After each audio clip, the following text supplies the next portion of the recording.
And I remember before he booked me into jail, man, he prayed for me. I'm in handcuffs, and he prayed for me and said, God has a plan for your life, son. You don't see that right now, but you should not be alive. He has his hand on your life, and he's going to use you one day. And I will never forget that.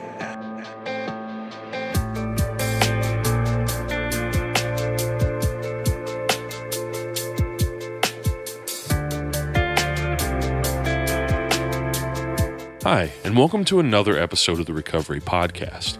My name is Matt, and on today's episode, I'll be joined by Austen Funke as he takes us through his incredible story of how drugs and alcohol drove him to do everything he could to throw his life away before God salvaged it. From full-blown alcoholism in high school to a high-speed chase through Kansas to narrowly missing death from an overdose multiple times, join us as Austen recalls how God walked with him through it all and eventually pulled him out with a simple question. Are you done yet? Be warned, this is a long one, but I hope you stick it out because it is well worth it.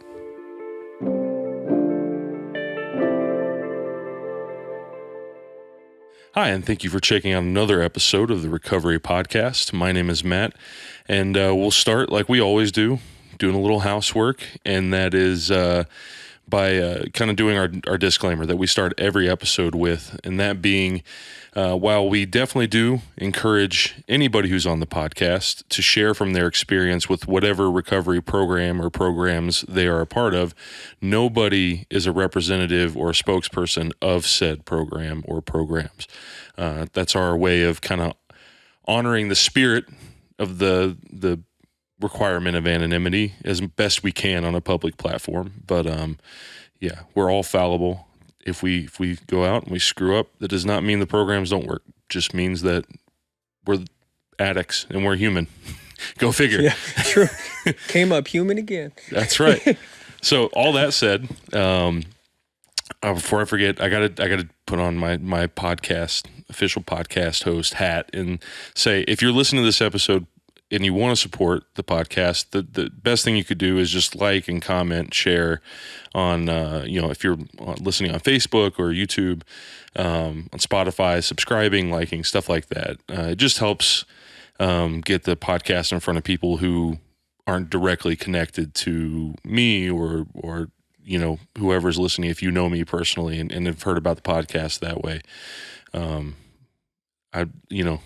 of holding that tension of, I feel like I have a responsibility to do everything I can, but at the same time, it's God's going to give it to whoever God's going to give it to. So, but if you would like to play a part in that, that's how you can help.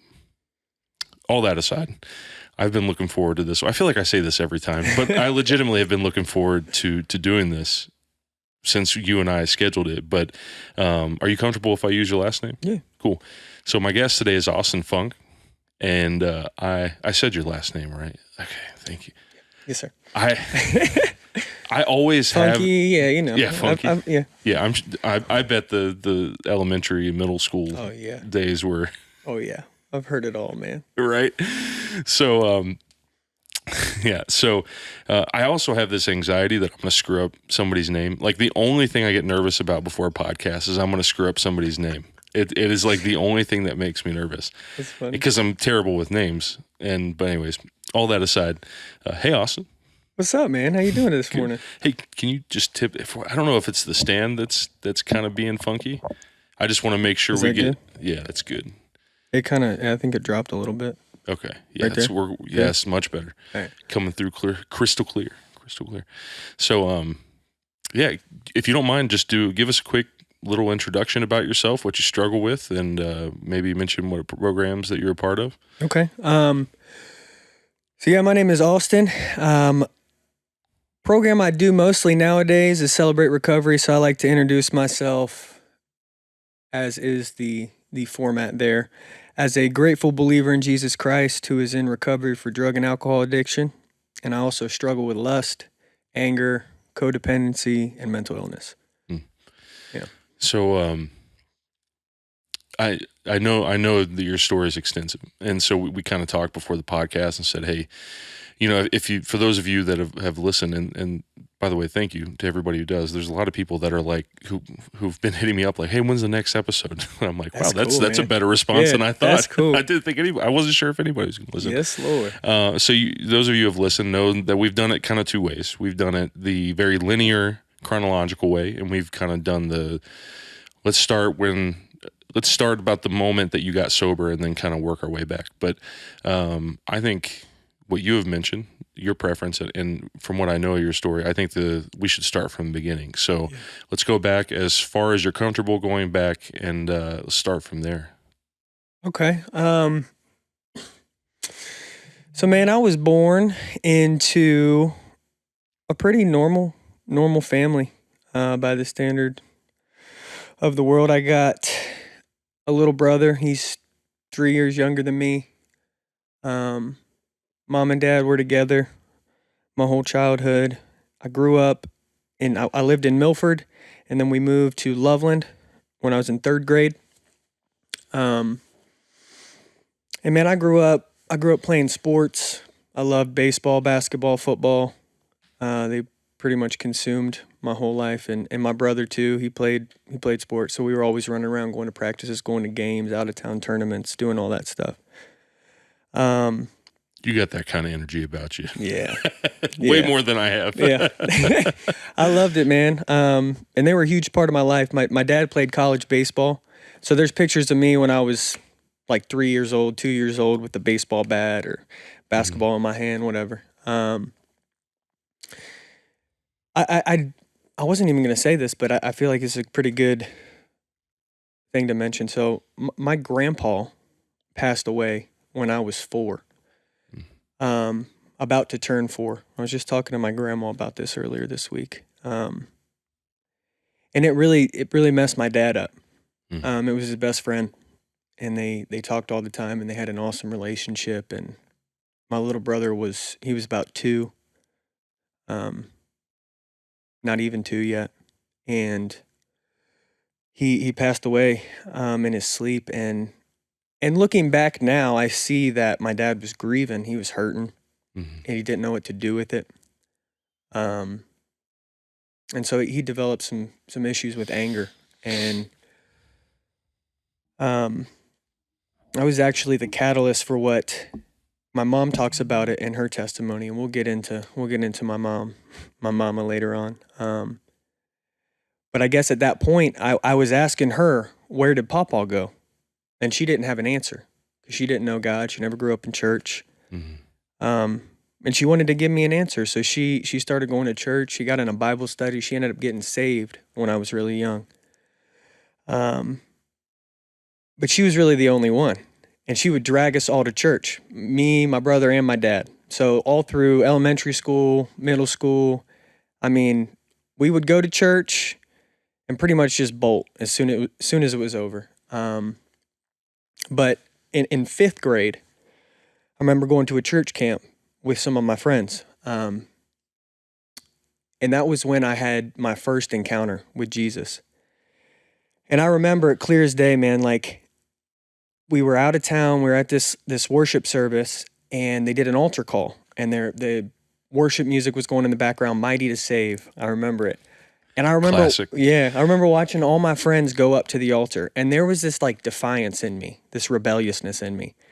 Even then, like, I'm in 5th grade, and I'm just like, I'm not going to do that. I'm not going to do it because everyone else is doing it. And so I remember just sitting there, like, fighting it, just arms crossed, like, yeah, I don't know about all this. Too cool. I'm too cool for this. Right. But I remember later that night, so all my friends had gone up, and people would pray for them. And I remember laying there that night in the bunk, and I prayed, maybe for the first time in my life. I don't know how old you are in 5th grade. 10, somewhere in there. So I don't 9, like 10, that. Yeah. 11, I don't know. But I prayed, and I asked God if he was real. That was my question. God, are you real? If you're real, would you show me? And I remember he came and met me. And it was just this warmth and this peace that I'd never experienced before. And it wasn't anything earth-shattering. Like, he didn't come and just like crash in the door, but I just remember knowing that he was there and he was with me. And so I gave my heart to him later that night by myself in my bunk at that church camp. And so I had that foundation of faith as a child, knowing that God existed and hearing about him. But I started struggling. In 6th grade is when I really remember. And I look back now and I see it was mental illness. Before the drugs, before anything else, like I started struggling with these feelings of inadequacy, like I wasn't good enough. I didn't have what it took, that I was a fraud, that I was a phony, that I was a hypocrite, because to the world outside, I had all these masks that I put on. I was an athlete. I was a straight A student. I was involved in church. I was nice. I was polite. People always complimented my parents because of my manners. And like I had all these things and people thought I was just a great kid. But on the inside, man, I was always thinking if they only knew what was going on inside my head, then like nobody would like me. Nobody would love me. No one would want to be around me. And so this internal fight, just wrestling with those fears and wrestling with just feeling uncomfortable in my own skin. And so I remember when I was in 6th grade, it was the first time I vividly remember contemplating suicide. I wrote a suicide note in 6th grade. And it was something so silly. Like I laugh looking back on it now, but like this girl broke up with me. And I just thought, man, I'd be better off dead. And I wrote this whole suicide note and I was contemplating it and thinking it out. And that's not normal. Right. At the time, I didn't know, and I didn't share that with anybody. That was something I was ashamed of. I wasn't going to tell people about that. So I crumpled it up however many days later and just kind of let it be. But so even then, so a year after I give my heart to Jesus, I'm struggling with these fears, with these things, with these lies running around in my mind. And that was also the year that I watched pornography for the first time. And that's young, man. That is young, and it's happening even younger today. Just so much more available. Yeah. And I mean, there is no reason that a sixth grader should be looking at the things that are available to look at. And that messed me up, even like from the first time. That was like really the first thing, and that was like that relief for me. I hear people talk about food and things like that. Like that was the first thing that really like made me feel that experience of relief and like made me want to chase it. So fast forward a couple years, I'm still doing well as it looks from the outside. But quietly going through it and struggling. And so I got drunk for the first time in 8th grade. And I was quick, man. I was quick with the progression of everything. And I still remember exactly what that first time drinking was like. I was with a couple of my buddies in his parents' basement, and we stole some 80 proof vodka from his mom and dad's liquor cabinet. I took 6 shots of vodka, followed by Coca-Cola. Wasn't a good combination. Projectile vomited all over this dude's bathroom in the basement.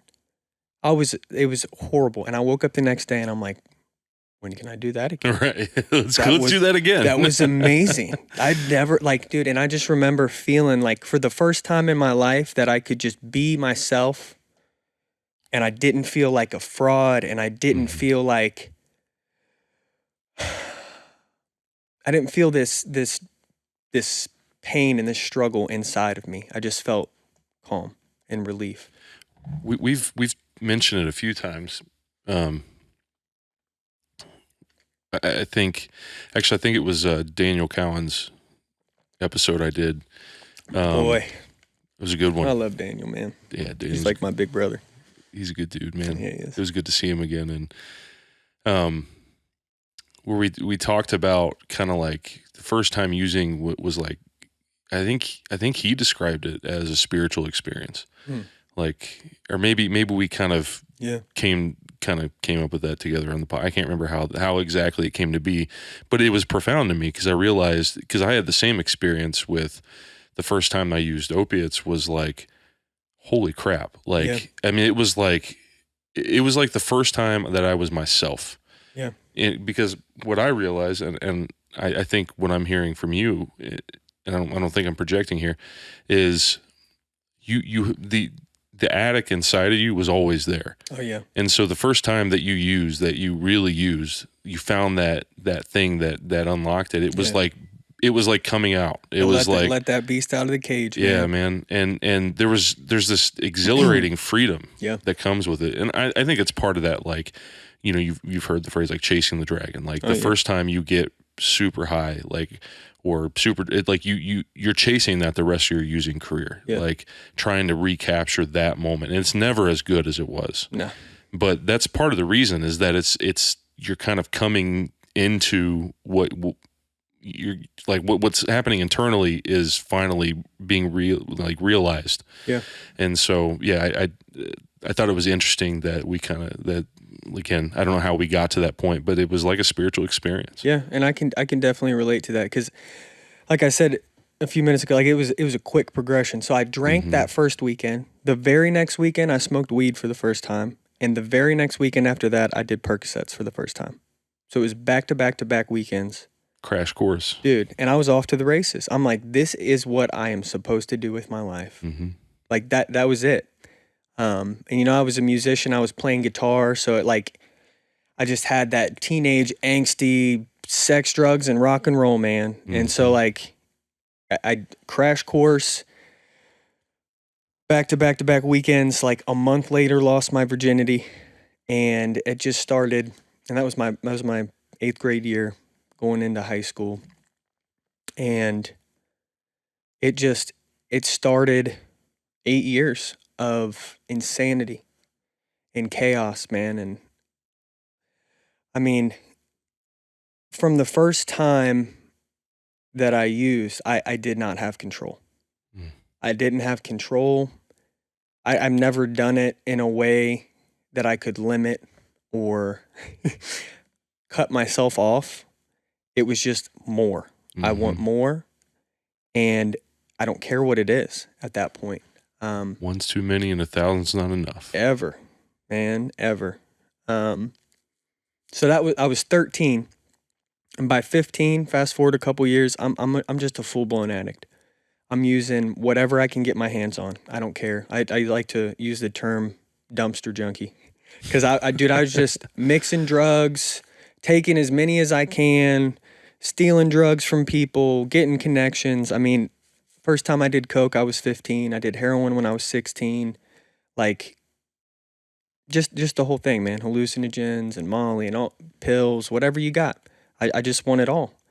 And at that point, man, just in that brief 2-year period, my priorities had drastically shifted.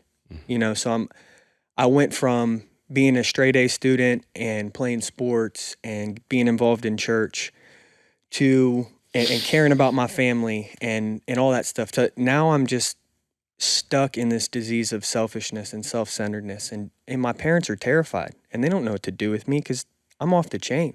I mean, I am just running wild, and there's nothing they can do to help me. They're trying to take me to psychiatrists, go to doctors.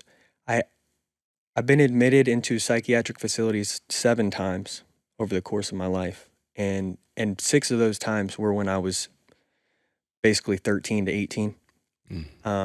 I tried to kill myself, suicidal thoughts. I mean, dude, it was just bad. And so, yeah, so first time I got arrested was that year as well, 15. It was like 2 weeks before I got my license. And I was driving a car without a license, went to Meijer, stole some stuff from Meijer, got caught by an undercover shopper as I was leaving the parking lot, and got arrested. Didn't have a license, in possession of stolen property. And the crazy part was, man, like, I had $40 in my pocket, And the stuff I stole was like $25 worth of stuff. And I just stole it just because it, like, I got to use this money for drugs. I can't use it for whatever.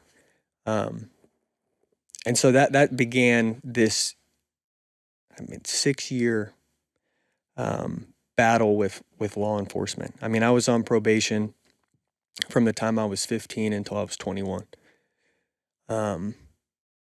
And so that introduced a whole nother level to the hiding and lying and trying to pass drug tests and trying to cover up. And man, it was insane. And right around that time, that when I was 16, Xanax was really the first thing that grabbed a hold of me in a way that I just gave everything I had to it. My grandma had she's been prescribed Xanax since like 2000. And so she would get her scripts refilled, even if she didn't take them all. And so she just had bottles on bottles on bottles, and I just started taking them. And at one point, I was 16, I had 450 Xanax. And I wasn't selling them. I wasn't giving them away. I was just doing them every day. I mean, like 8 to 12 footballs a day. And I blacked out for pretty much 3 months.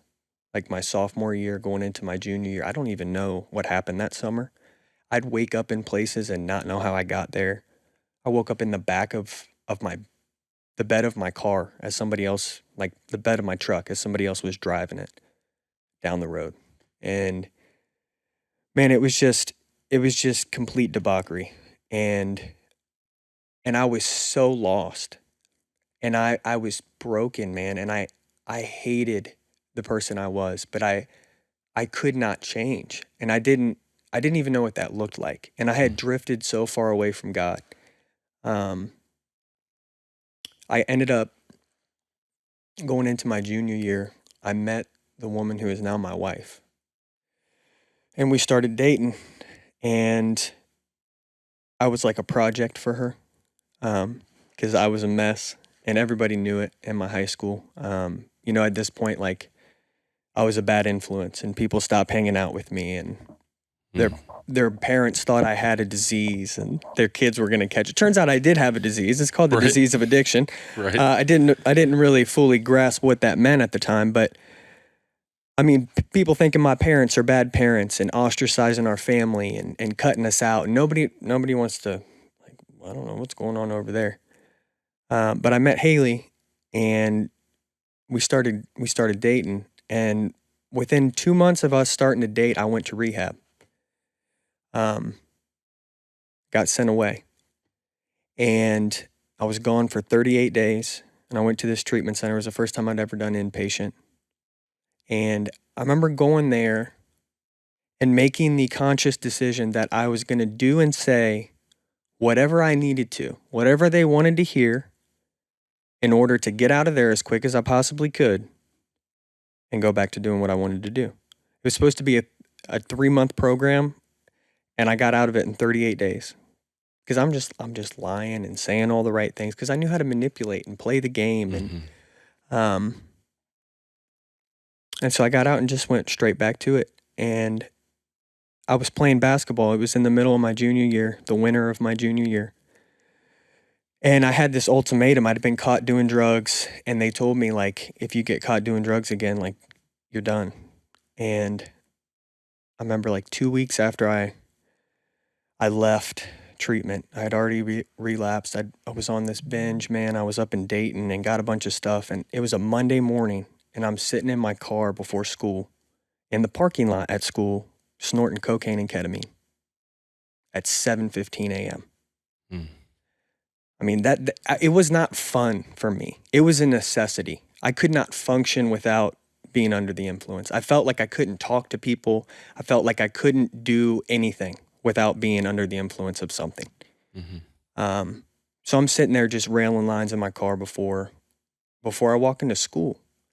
And one of my teammates walked up and saw me and reported me. And they pulled me out of first period and brought me down to the principal's office, and the athletic director was there, and the the police officer was there, and all these people were there. And they said they were going to drug test me. And I said, don't bother. Like, I'm going to fail for 6 different things. And they kicked me off the basketball team. And that was a huge blow to me. I talked about earlier how sports were a huge part of my life and a huge part of my identity.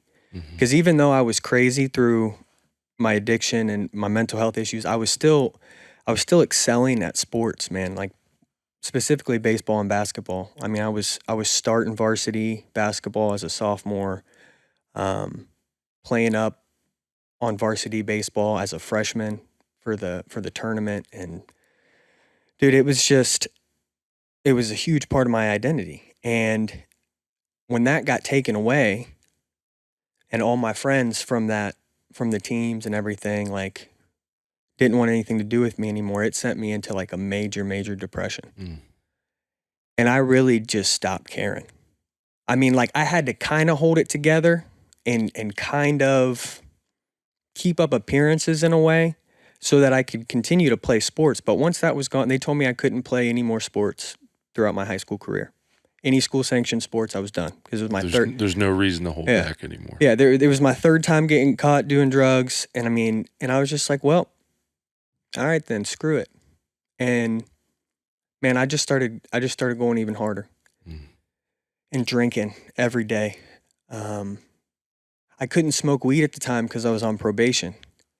And so I'd do drugs that'd leave your system really quick, and I'd drink every day.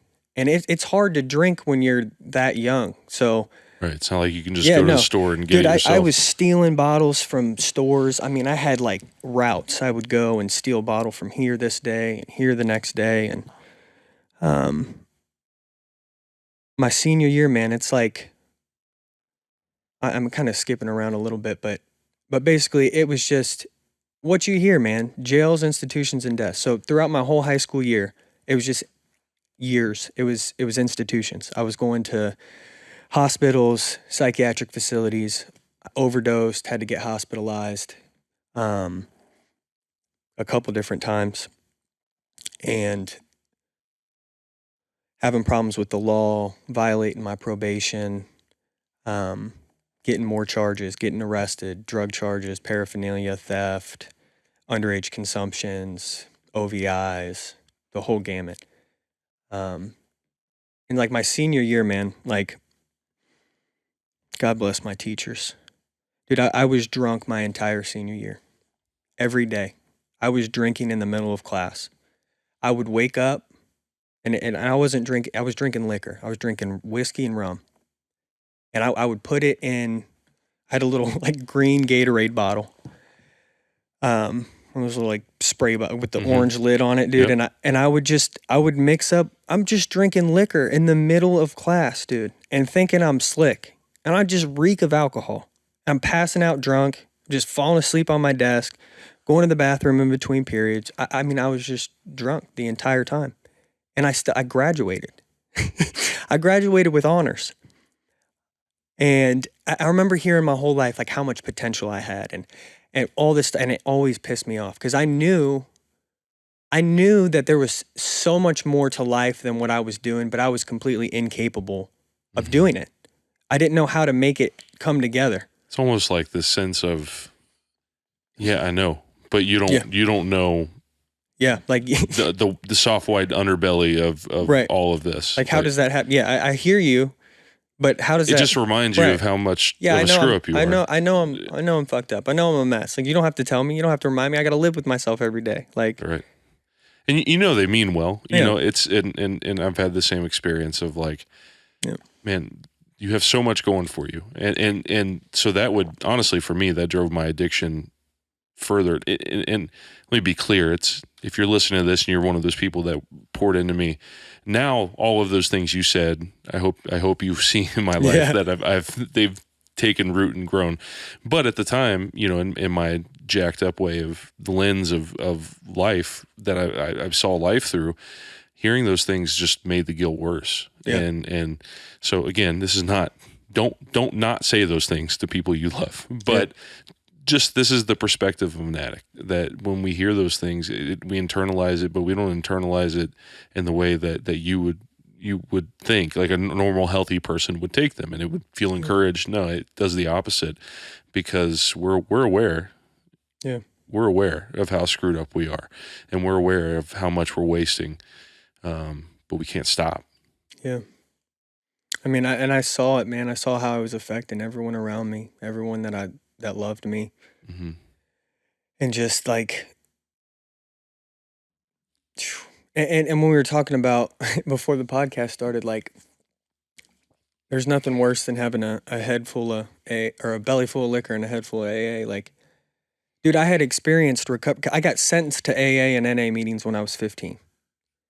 So for the better part, to 2 years into my addiction, There ain't no junior meeting at AA dude, either. I'm walking in there and I remember these old timers looking at me like, what the fuck are you doing here? Right. And I'm like, I don't want to be here either, man. And I would go to these meetings to get my sheet signed for years, for years. And it wasn't, I didn't listen to anything because I knew better. I was smarter. I was different. Terminally unique. Yeah, I could figure this out. I don't need to listen to anything you people are saying. You don't know what you're talking about. And so I was just going to meetings and taking up a seat. Mm-hmm. And through that time, like, I'll bring it back to God for a little bit. Like, I knew he was real, but I was not living a life of surrender to him. Mm-hmm. And I talk about it like I had these brief encounters and these moments of clarity that we talk about in recovery, in which my world would come crashing down once again. And I'd come to this place of surrender and humility and realize that, like, I can't keep doing this. And I would turn to him, and every single time he would be there and he would meet me there.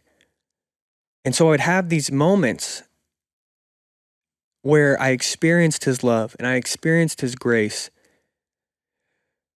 But inevitably, because I was not willing to surrender my will, because I was not willing to do things his way, because I always had a plan B. I always, in the back of my mind, knew I wasn't going to keep doing things God's way. I had a better way. So inevitably, I would go back and I would turn from him again. And man, I'm so thankful for all the people that prayed for me and continued, like you were talking about, pouring into me through those years, man. Like, I had so many people that would love me and try to reach out to me. I mean, pastors and youth pastors and people I'd met in like intensive outpatient programs and all these things, and people who saw what God had put in me that I was incapable of seeing, and continued to love me and reach out and try to get me to a place of seeing that for myself. But man, it just the hopelessness of living like that every day. And I mean, dude, I was young. Like, I got sober. The last time I had a drink, it was 2 months after I turned 21. So this was all, I was young. So it's a whole nother factor. And I'm dealing with, I mean, I was diagnosed with so many things: depression, bipolar disorder, anxiety disorder, insomnia, ADHD, like all these different things, and trying to take psych meds, but using drugs, and like, you can't do anything that's going to give you any kind of lasting positive impact when you're mixing that kind of stuff. And so I was just hopeless, man. I had no hope. I didn't want to live. I felt like I had no purpose. I felt like a failure. And seeing how much I hurt everyone around me, it just made that shame heavier and heavier and heavier. And so I'll get out of high school. Basically high school was it was a shit show, man. And everyone knew it and everyone saw it. And once I graduated, I mean, I remember getting my diploma, standing down at the Cintas Center. That morning, I'd taken 12 Percocets, 3 tabs of acid, and smoked 2 blunts, and went and got my high school diploma, just on a different planet, just looking around at all these people. And it was just from there, man, it was off to the races. And at this point in my life, like my mom had begun her journey of healing, um, because she'd been codependent and she'd enabled me, and she was in the process of loving me to death.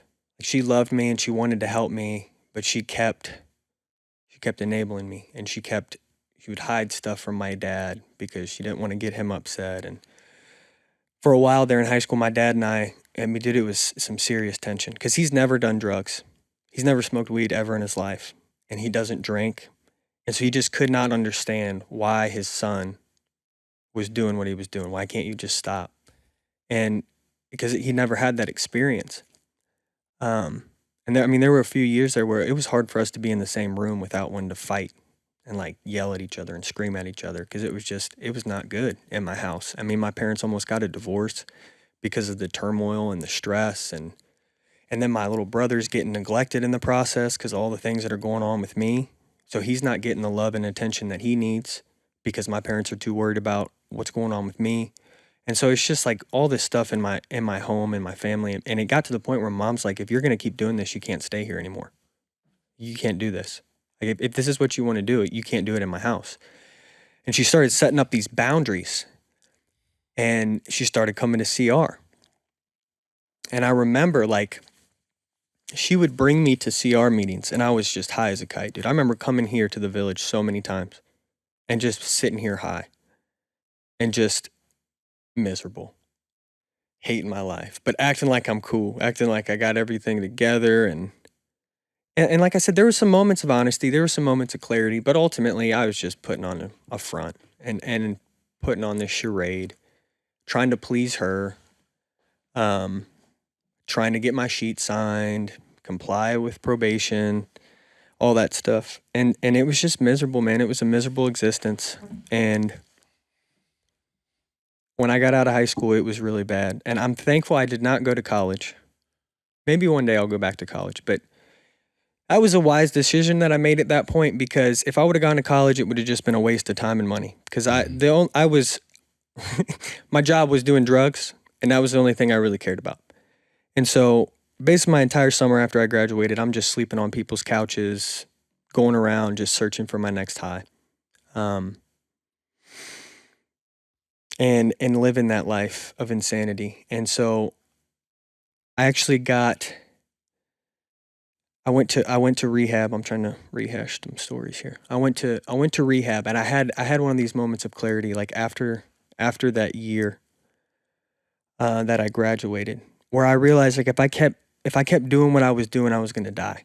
Like I had that very humbling realization that I was killing myself. And so for the first time in my life, I checked myself into treatment. It was always because my parents wanted me to go. My probation officer told me I had to go. It was never for me. But I had this moment during that time that I was like, dude, I need help. I am out of control.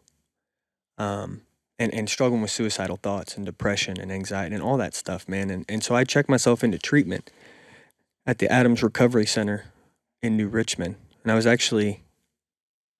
living with my grandma at the time. There's also a time period in there I had a GPS house arrest monitor on one ankle and a Scram alcohol bracelet on the other ankle.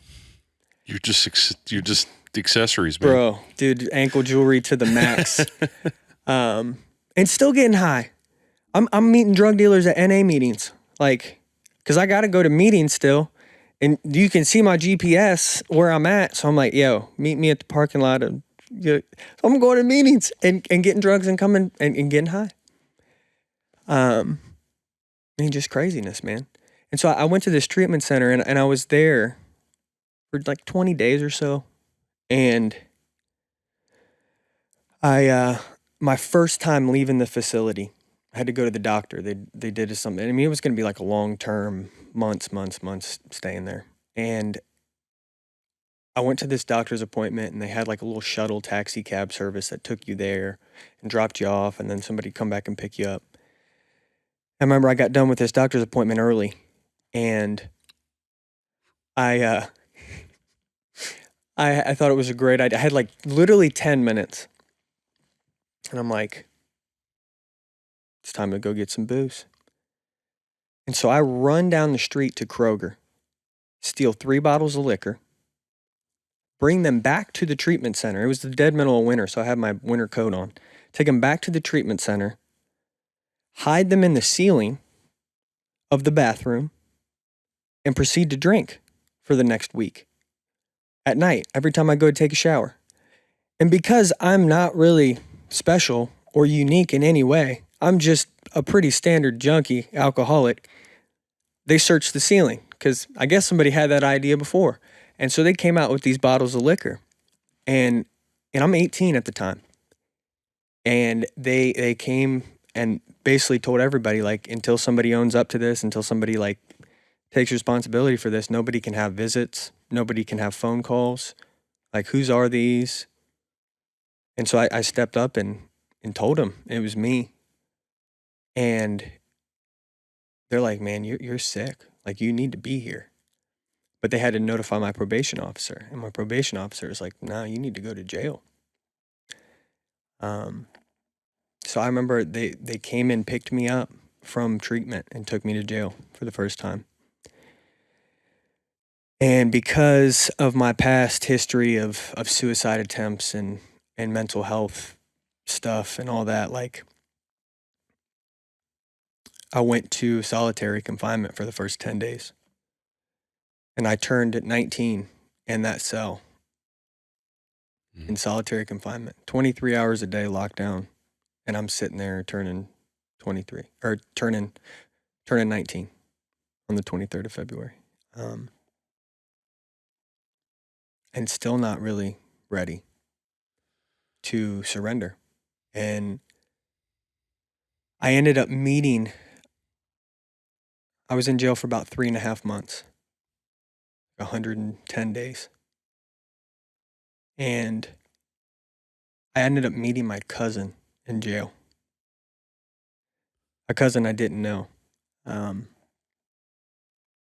He looked like a cousin I did know. And I was in the pod with him for like 4 days. And he finally came up to me. He's like, man, what's your name? And I'd been eyeing him. And I was just like, dude, you look like my cousin. And he's like, you look like my cousin. He tells me his name, and we find out, like, no kidding, we're cousins. And I call my mom, like, Mom, guess who I just met? Da, da, da, da. And I just remember like this sigh over the phone. Like, Austin, there's a reason you don't know him. Like, I know he's your family, but you don't need to be hanging out with him when you get out. Because he was older. He was like almost 30 to 28. He'd been a heroin addict for over 10 years, in and out of prison. And so I remember he got out of jail on the 21st of May. I got out of jail on the 25th of May. And May 25th, I put a needle in my arm for the first time. And going to jail that first time, it just opened up a whole nother world for me. And I had connections for things that I didn't have connections for before. Or it was really hard to get. And all of a sudden I had all these people that I could hit up, and things started going real quick for me. I got introduced to meth and crack, which ended up meth and crack were my drugs of choice. Ultimately, I was a speed freak. And it was downhill real quick. My girlfriend, she'd been with me. Haley and I'd been together for 3 years at that time, and she was a year younger than me. So she was getting ready to go. She's getting ready to go to school to play soccer on a scholarship. And I mean, dude, she'd put up with me through treatments and through arrests. I mean, we'd been arrested together, and she tried to get me clean for a while. Like I said, I was a project to her, and then she realized I was a losing battle, and then she started using with me. And so we were getting high and doing all these things together for several years. And it got to the point where, like, I remember clearly, like, I shot heroin and walked into her house like 5 minutes later. Fresh track mark on my arm and everything. thinking I could get away with it. Like, she knew that I did drugs. She knew that I got high. I was not trying to hide that. But she made it very clear to me, like, that she was not okay with that. And I remember walking in there, and I'm sitting there nodding out. And she looked at me and said, I put up with a lot of your shit, but I'm not going to sit here and watch you kill yourself. I'm done. I love you, but I can't do this anymore. And dude, it was heartbreaking because I loved her so much, but I knew that I was not the person that she deserved. And I knew I couldn't give it to her. So we ended up breaking up, and that just left me bitter and alone with my drugs, man. And I'm just staying up for days at a time,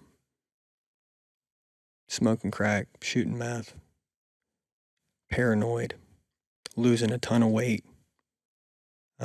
Basically all I did was work and do drugs, and spent all my money on drugs. And I was a hell of an employee at that point when I was doing meth, because like I didn't need a break. I didn't need to eat. I just go all day. It was like, heck yeah. And so it was like this cattle in my head. I'm just like, what? Yeah, I'm doing great. Like, yeah, I'm just busting my ass out here, and they love it. And so I'm just like, yeah, I'll just keep doing this. This is nice. Do meth in the morning, do meth on my lunch break, all these other guys, and I'm just back to work. I'm just going. And it was quick, man. It was very quick. So somewhere in there, I ended up. I was down in downtown Loveland with a friend of mine. And we were sitting there smoking weed, and the cops rolled up, and the cops knew me. I mean, there was a point in my life where, like, every time I drove through Loveland after midnight, I got pulled over because they knew my car, they knew me, and they knew I had drugs or I was high. And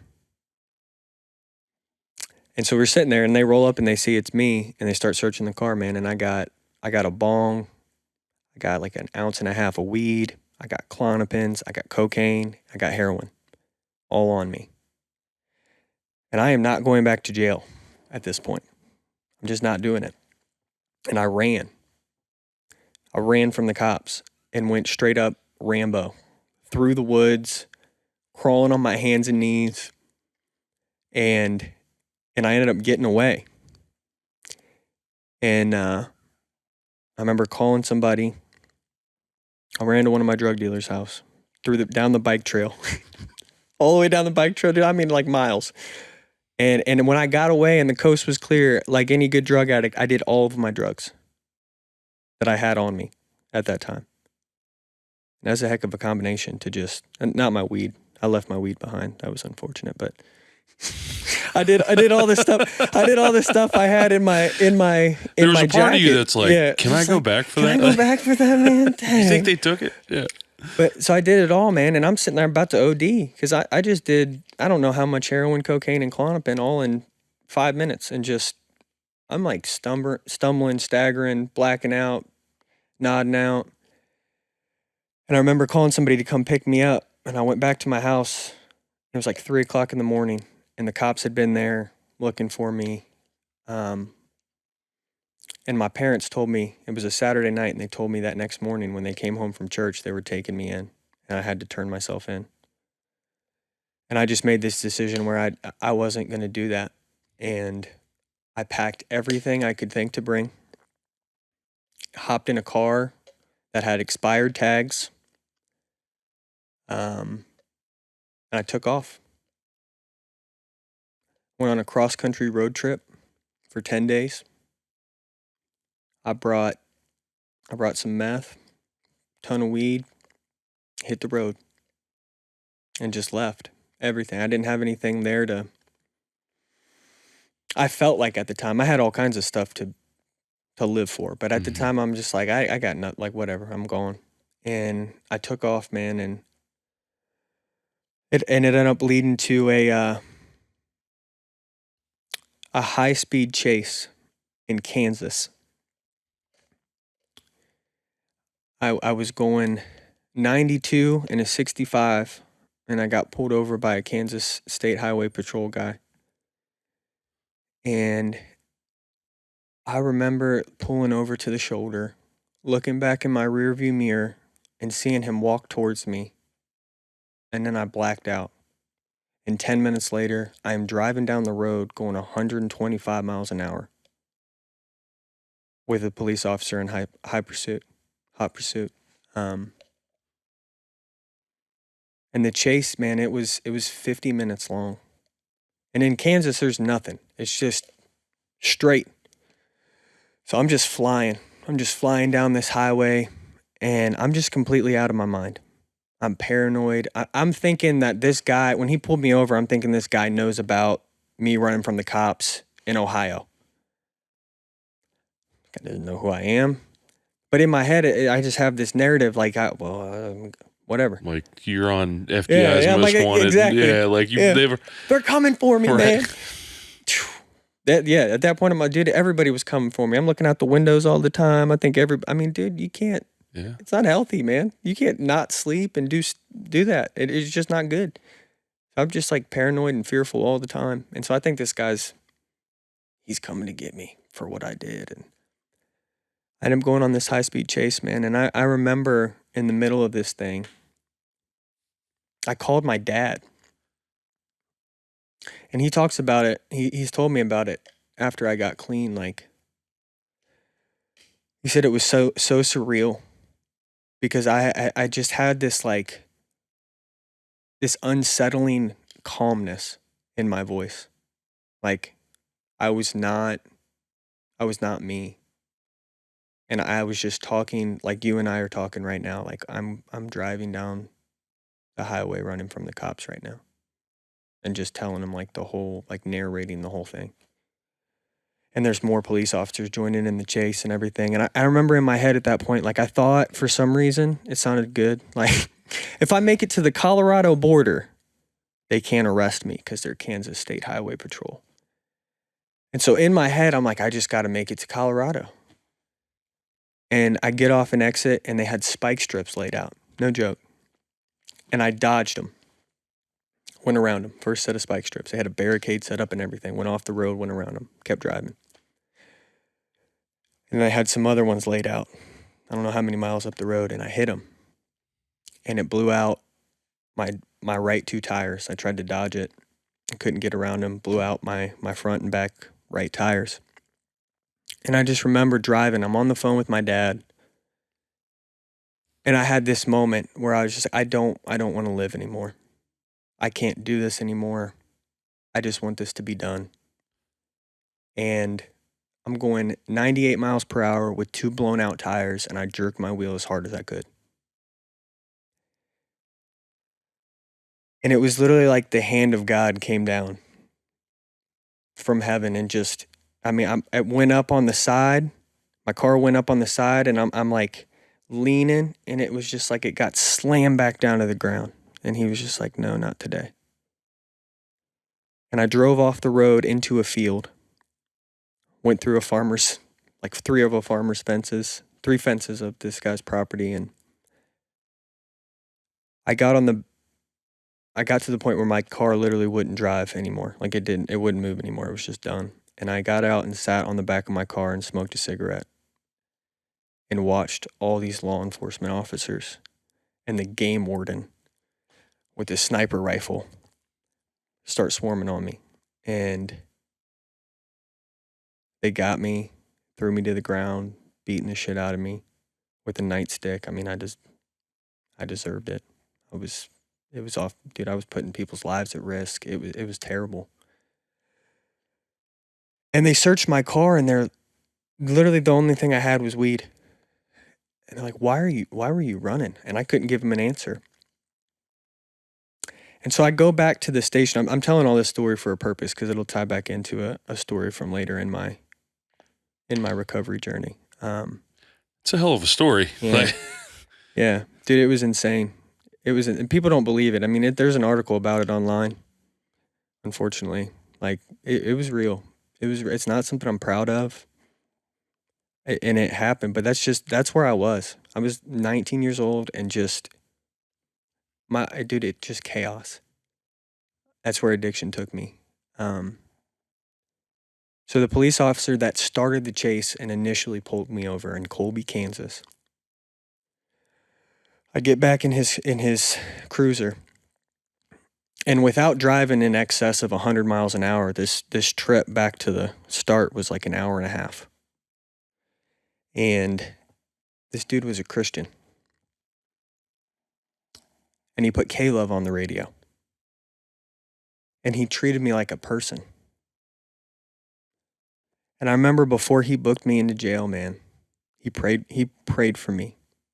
I'm in handcuffs, and he prayed for me and said, God has a plan for your life, son.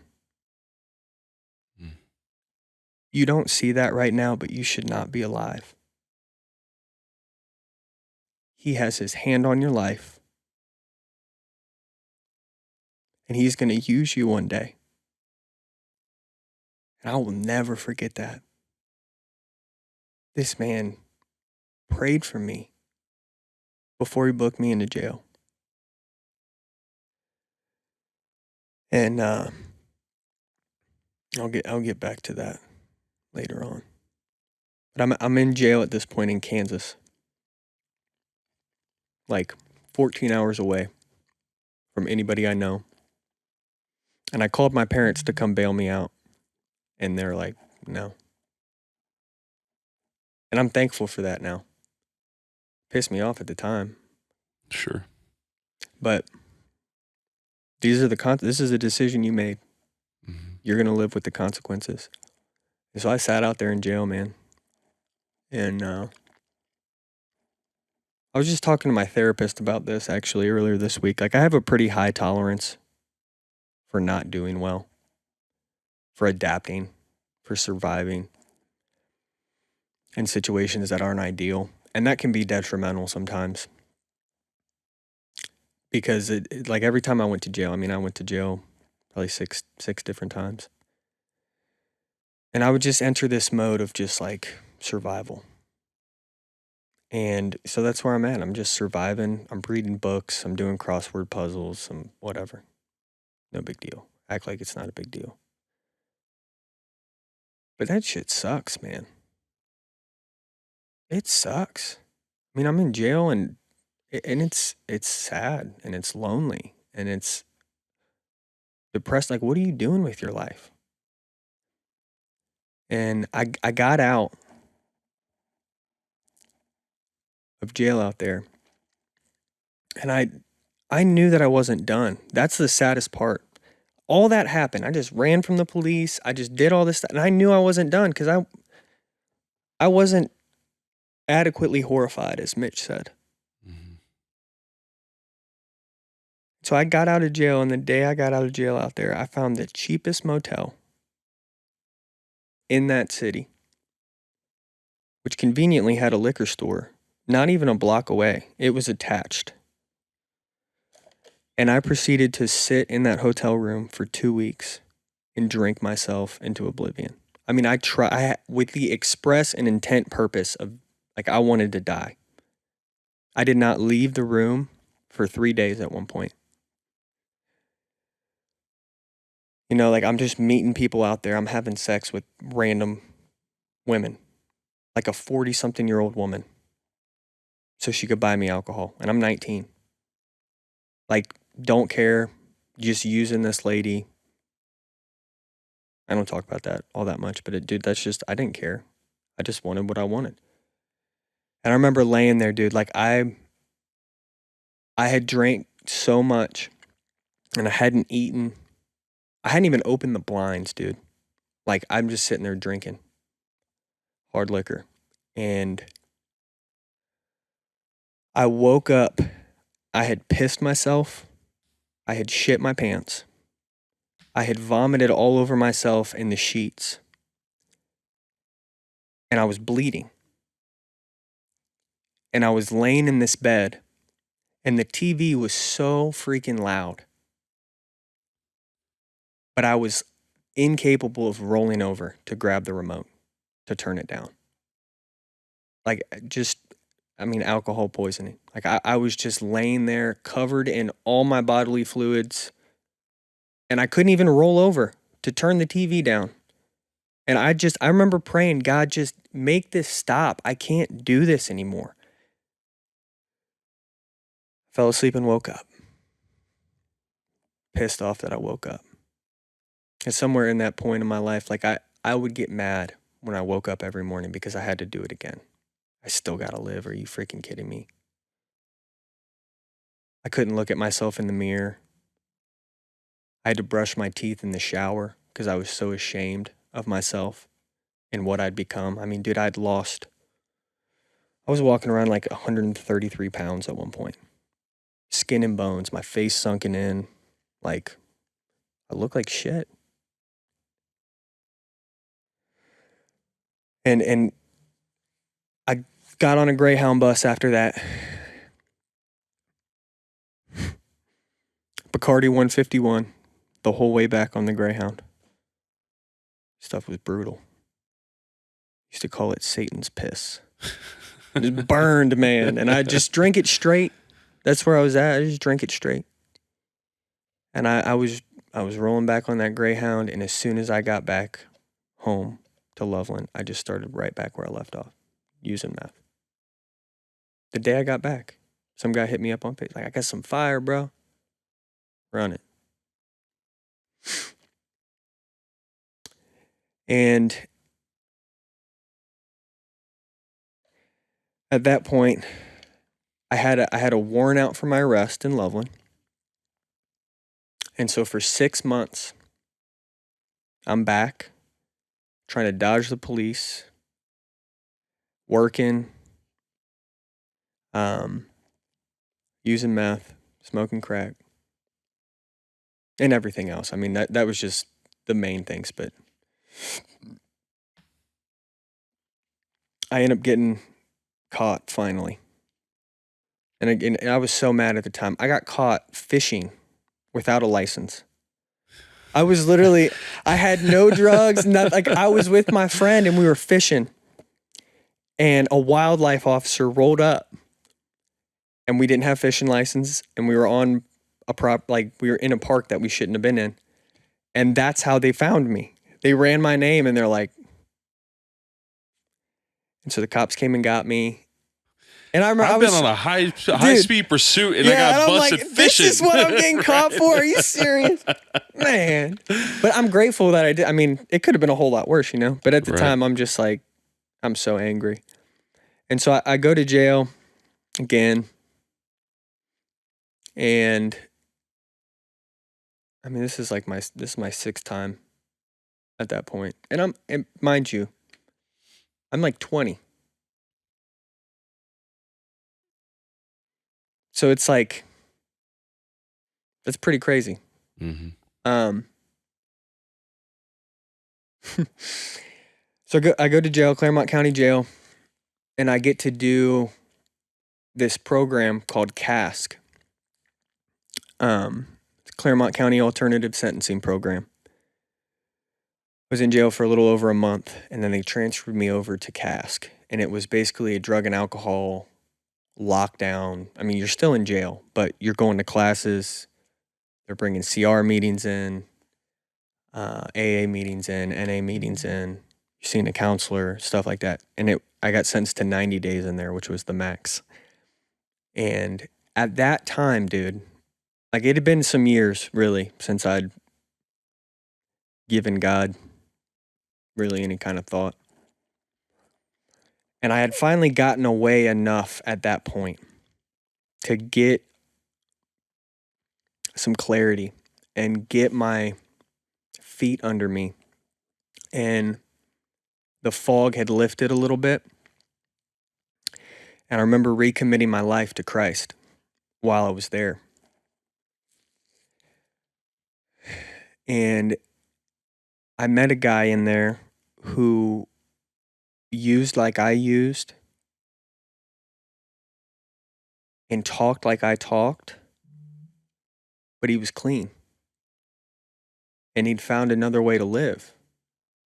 And really for the first time, it was something I could like gravitate towards and hold on to. For whatever reason, this guy, Tyler, man, he just like spoke my language and it just connected with my heart. And he got me plugged into a sober living house when I got out of Cask. And so I went and stayed at a sober living house, ended up staying at another one, and put together 8 months of sobriety. And that was the longest I had ever been clean since I started using when I was 13, by far. And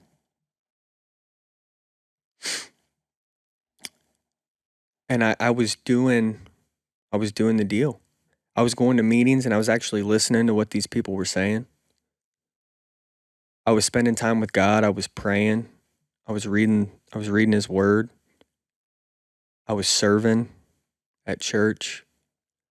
I was making connections. I was getting some accountability relationships in my life. And my mom she'd been working her program for a few years at this point, and I had watched God completely transform this woman. Completely transform her right before my eyes. Like, she was not the same person that I knew. And so I started going to Mosaic Celebrate Recovery. And God was changing some things in my heart, man. He was moving. He was making some things make sense. He was giving me some perspective. And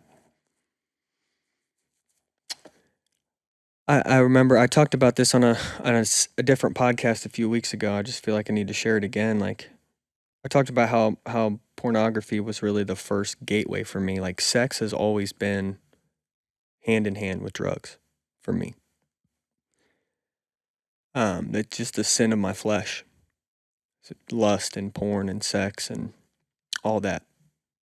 And so I ended up getting into a relationship that I had no business being in. She actually worked at Cask. And in my head, I was like, This is healthy. yeah, I'm going to try. Like, it was a contest, basically. Like, let me see if I can do this. And so I get with this girl and I start sleeping with her.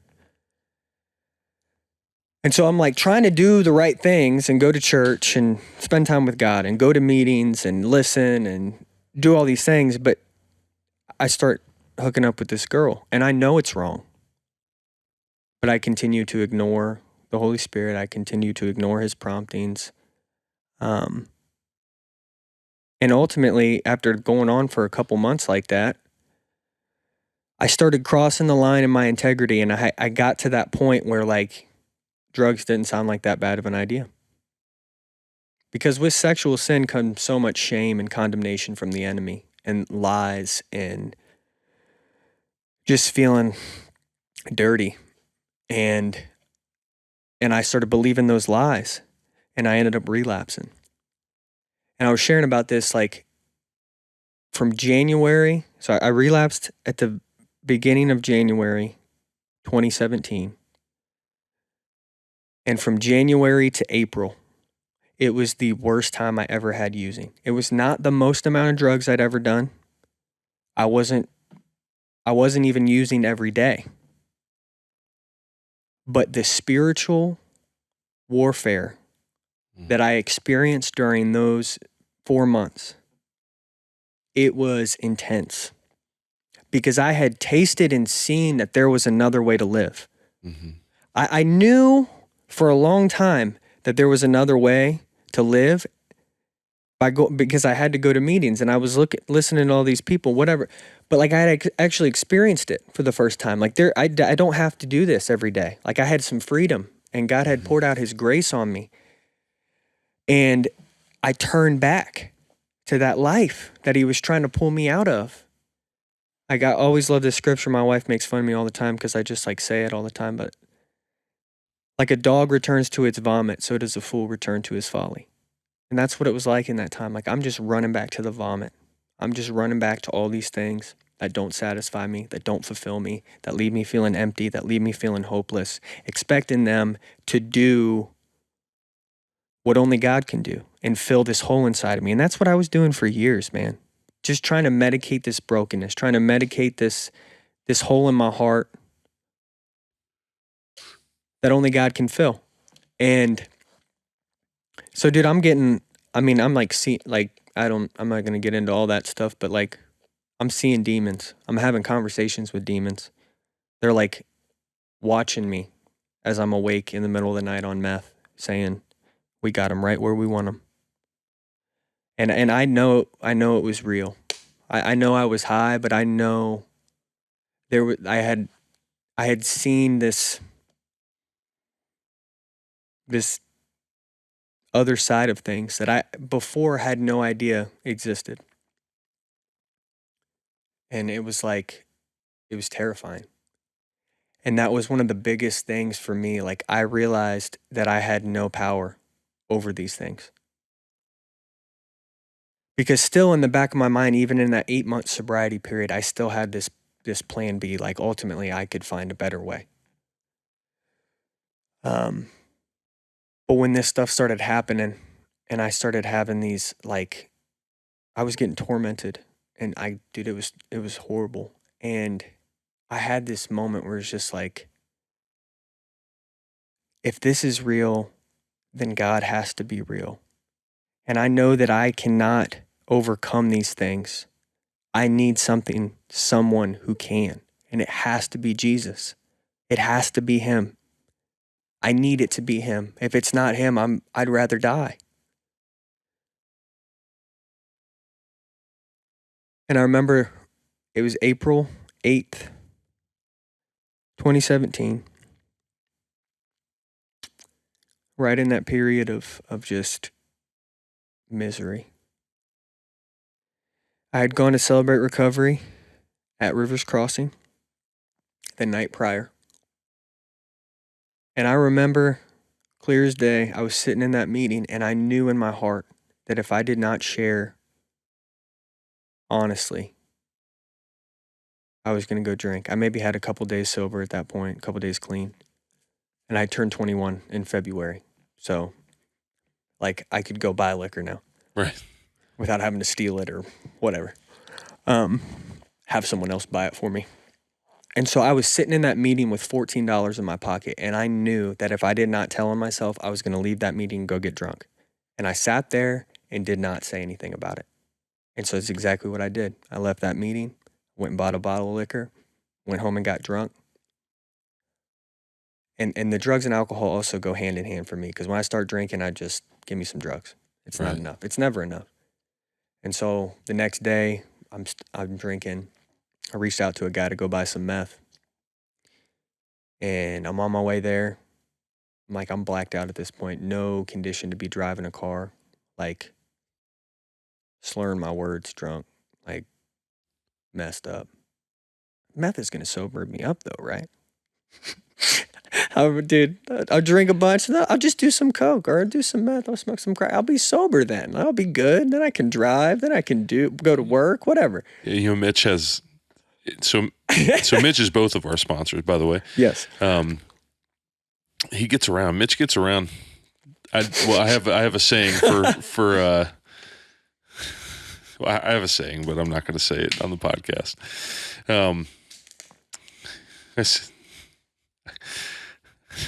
I can't. Okay. Like I say, Mitch is like herpes. Like he's going to come around at least twice a year. To some, like once he's in your life, he's going to be good. there. You got to get rid of him. That's good. But sorry, Mitch. So yeah, no, I'm not. He deserves it. Let's be honest. No, Mitch is awesome. But yeah, he is. Mitch has he's told me this more on than one occasion, that when we get in the echo chamber of that isolation inevitably puts us in, right? And I don't know a single addict who doesn't, even if you're like a social user, like you're still isolated. You're not, you're controlling the narrative, you're controlling what's around you because you know what you're doing is messed up, but you don't want to have to face the reality of what you're doing, your consequences. That when you get in that echo chamber, even your stupidest ideas sound Einstein level genius. And that's exactly what you just described. Yep. and that's that's a no judgment, because I've had the same thoughts. and it's just amazing where our brain goes and when we're using, man. Like, so I chuckled when you said that, but it was just only because it was like, and I know that every addict who's listening to this is going to be like, "Yep, been there, Been there. Yep, Sounded like a great idea at the time. right, I had a lot of those moments. yeah, same." Yeah. So Sorry, I didn't mean to no, derail you're you fine, there. Danny. That was good. That was a good point. So I'm going to buy some meth, and the dude calls me. He's like, "Man, I just ran out. I got some dope." And at that point, I'd had that 8 month sobriety period, and I hadn't done heroin in over a year. And I was never a huge heroin person. I was always just bored when I did heroin because I like to go fast. I like to just go fast and do stuff. And I'd do heroin and just sit there and be like, man, this is really boring. I liked how it felt and everything, but it's just like, it wasn't for me. Right. I'm not saying I didn't do it. No, I did it all the time, but it wasn't my favorite. Your DOC. Right. But in my drunken stupor, I'm like, yeah, man, you know what? Fuck it. Give me 20.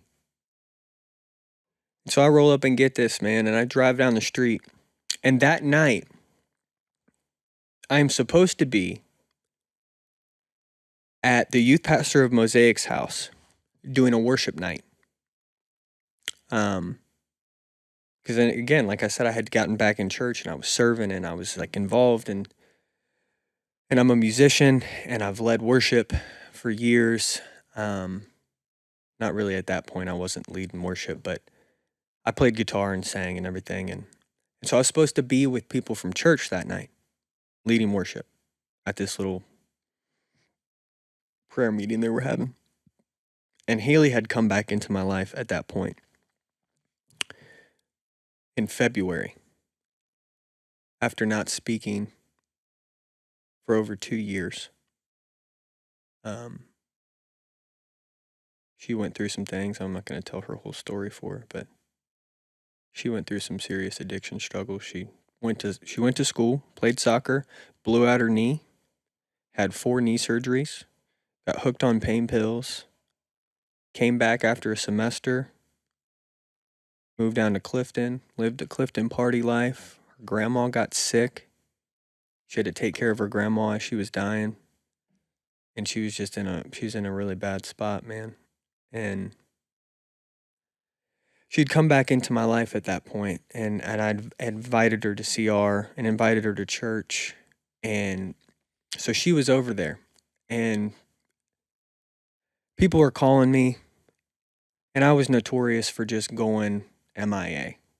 In high school, after high school, whatever, I'd just go MIA for days. And I'm not answering anybody but the drug dealer. And that's where I was at. Like, so I got Keenan, Alyssa, Haley, multiple people calling me. They're trying to get a hold of me. Ignore. And I'm sitting there with this bag of dope that I bought. And I looked at it, man, and I knew if I did it, I was going to die. Because it was right when fentanyl had started coming out and people were overdosing on fentanyl. And I'd known several people who had overdosed and died. And I was so powerless in the grips of addiction. I did not care. I remember getting it out on the case of a Sublime CD. It's fitting. Yeah. Right. Sitting there and busting out this line and praying word for word, God, make this the last time because I'm fucking miserable. That's all I had. That was my honest prayer. And I did the line. I started driving my car, and about 2 minutes later, I start falling out and overdosing behind the wheel. And my intention was to go home and be high by myself. And I made it to this stoplight, and my house is like 10 minutes to the right, where I'm supposed to be with the people of God in his presence, about 2 minutes to the left. And I knew if I looked down long enough, I wasn't going to make it. I mean, my vision is coming in. I feel my heart slowing down. I feel my breathing slowing down. Like I know I'm dying because I'd overdosed before, and I knew that this was not good. This is the worst it had ever been. Like I had some brushes with death. I tried to kill myself a few times, but this was like, I'm not going to make it. And so I remember I'm driving this car and I take a left to go to where I'm supposed to be at. And I am looking up the whole time and praying. And I pull in to this townhome place, apartment complex. I crash on a median, like run straight over a median, like nodding out more and more, crash into a curb, roll up in front of Keenan's house, crash into the parking curb. And the last thing I remember is trying to like reach to open my door, and I woke up in the back of an ambulance.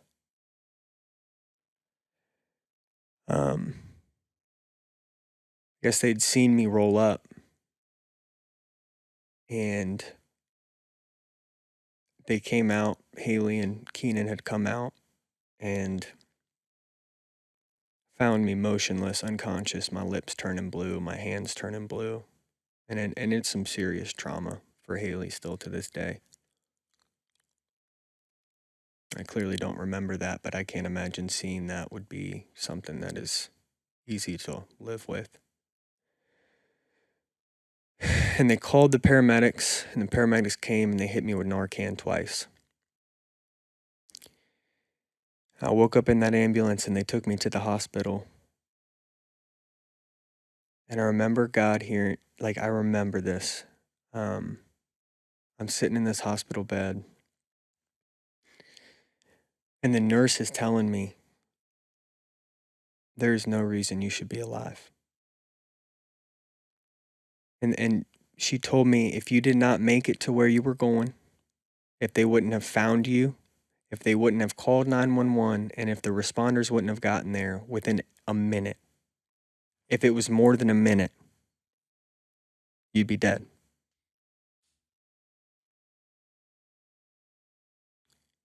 And I knew in that moment, like, the only reason I was alive was because of Jesus. There was no other explanation. It wasn't coincidence. It wasn't happenstance. It was God. And I sat in that hospital bed and I heard him say to me, I know people, I audibly heard him say, I've never heard God's voice any other time but this time. Audibly. I hear his voice in my heart. I hear his voice through other people. But audibly heard him say to me, are you done yet? And it was not a voice of anger or condemnation or judgment. It was this voice of love and grace and compassion and mercy that broke through this icy, hardened heart. And for the first time ever in my life, I said, yes, Lord. I had no more plan Bs. I said, I am done running my life. I don't know what this looks like, but I am done running away from you. And I'm done trying to run my life. I mean, it was jails, institutions, and death. By 21, I'm 21 years old, and I've experienced all those things multiple times over. And he said to me, this is all that's left for you. Are you done yet? And from that day, man, my life changed forever. It changed forever.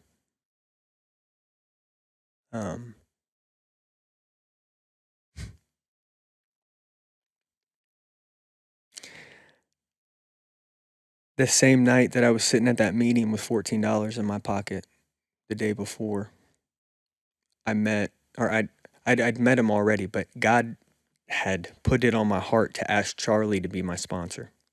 And I listened to Charlie, and he connected with me as well. He's just this big old, tall, loud, like rough around the edges, cussing and telling the truth, harshly sometimes. Mm-hmm.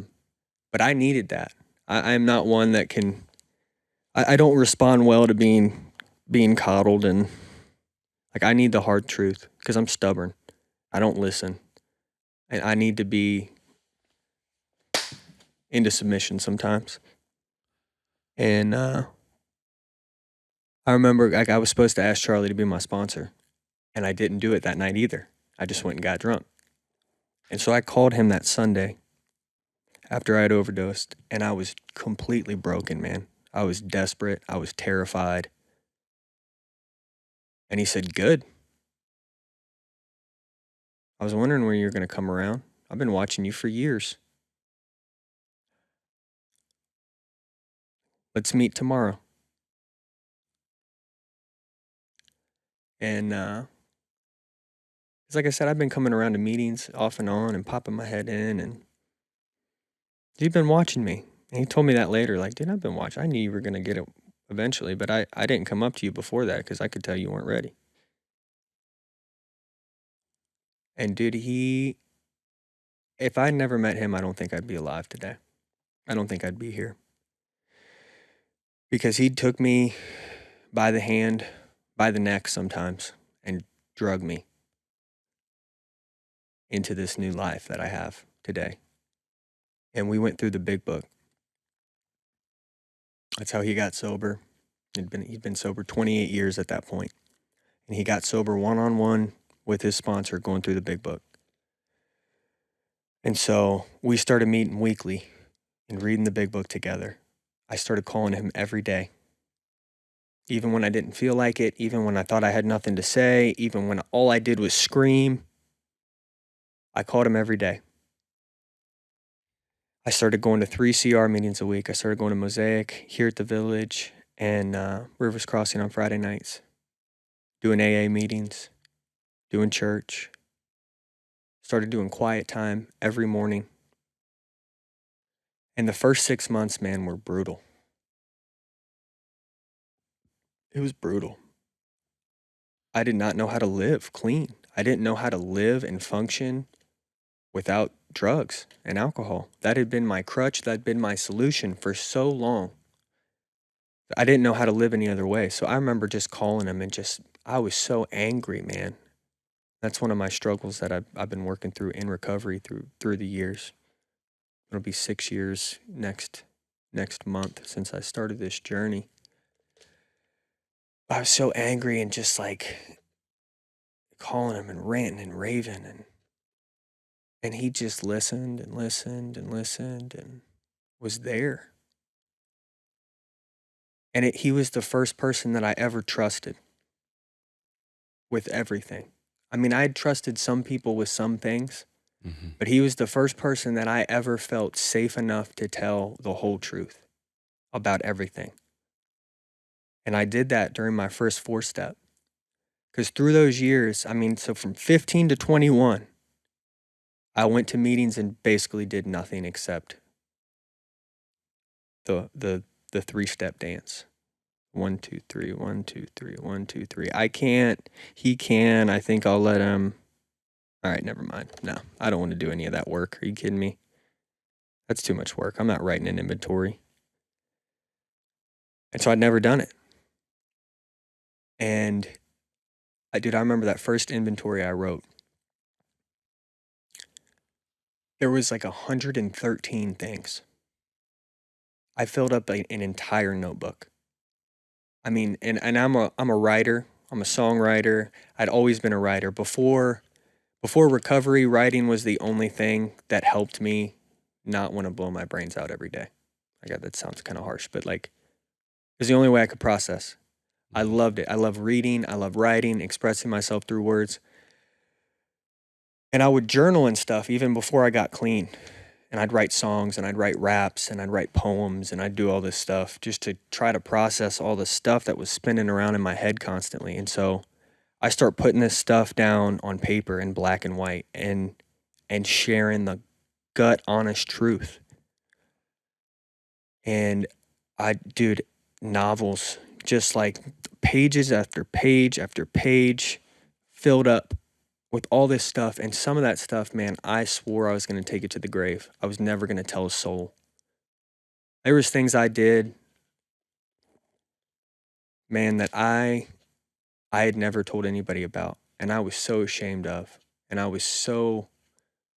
thought God could never forgive me for some of the things that I did. And for the first time ever in my life, I shared those things. And I was met with love. And I'm really glad that I got a sponsor that was as messed up as I was, because he would open up and share his experience with me. And it made me feel like I wasn't alone. It made me feel like I wasn't as messed up as Satan wanted me to believe that I was. Like, I was just a broken person just like anybody else. There wasn't anything special or unique about my sin. It was sin. It was the same in God's eyes. And through that process of confession, of writing and then sharing that fourth and fifth step, dude, something miraculous happened in my heart. It became more than a head knowledge, and it became more than just these sporadic experiences and encounters with God and moments with His Spirit. Like, it became something that started to take residence in my heart. And I remember, dude, like, it was in July. So a few months after, I had done my fifth step and I was supposed to start on my sixth immediately. And I didn't. I was sitting there. And I always love the saying, like, you don't relapse. People don't relapse while they're working the steps. It happens in between them. And I was riding high on this relief that I had experienced. And I'd begun to look at my character defects and write some of those things out. But there were some things I didn't want to let go of yet. There were some things that I felt like if I let go of, who am I going to be? Because those things had been part of me for so long. Like, some of the ways that I thought, some of my actions, some of my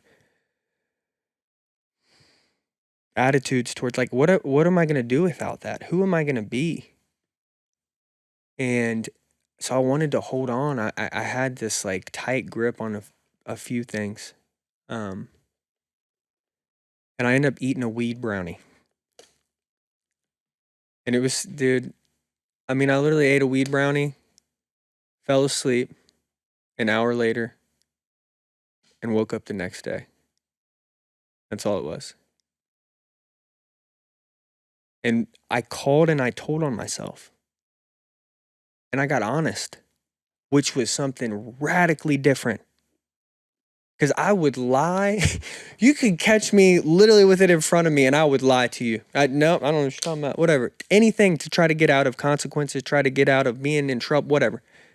And I openly called and told on myself, this is what I did. It was really stupid. And through that experience, yes, there was some shame there. But I realized that God was doing something in me that had never been done before, because I never even had that desire. You know, the big book talks about honesty, open-mindedness, and willingness. That's the how of the program. Those are the essentials. And that honesty component is something I never really had. I couldn't tell the truth because I wasn't willing to face the truth about myself. But I got to that point where I could tell the truth. And I shared it. I talked about it in small groups, and I was in a step study at the time, and I shared it with my step study brothers. And I just got back up and kept going. In life, man, it was starting change a lot. And so July 24th was my sobriety date, and I just completely invested my life in recovery and following Jesus. I mean, I just was hungry. Went on a missions trip to Africa, serving the Lord, getting involved in different ministries. I did discipleship school at Rivers Crossing. Like, I'm just like hungry and open for whatever God has for me. And chasing after him and seeking after him and going to meetings. And after I got a year of sobriety, I start sponsoring guys, sharing my testimony. My wife and I we got married August 14th of 2018. So it was a year and a month after my official clean date. And she had come into recovery as well, like I'd mentioned before. And I remember it was crazy, man. Like, she was still using for the first several months. So basically we got back together in February. Until September, she was still using. And I was so ridiculous, man. Like, I can't put up with this. Like, after all the things I put her through and all the things she witnessed me do, like, she's out here smoking weed a little bit. That's what she was doing at the time. And I was ready to like break up with her. And so I'm working through the steps, and I get to making amends. And I made amends to her. I had to write it out. I mean, we've been through a lot of stuff, man. We cheated on each other in high school, both of us. Fights. Just a lot of pain, a lot of trauma, a lot of wounds that were really deep. And I remember I would told Charlie, like, that day I was going to do it, like, I'm going to break up with her, blah, blah, blah. He's just like, how about you just shut the fuck up and go do what God told you to do and see what he wants to do about it. Take responsibility for your part. Own your part. Clean your side of the street. And let him give you direction. And that's exactly what I did. I went over there, man, and I owned it all.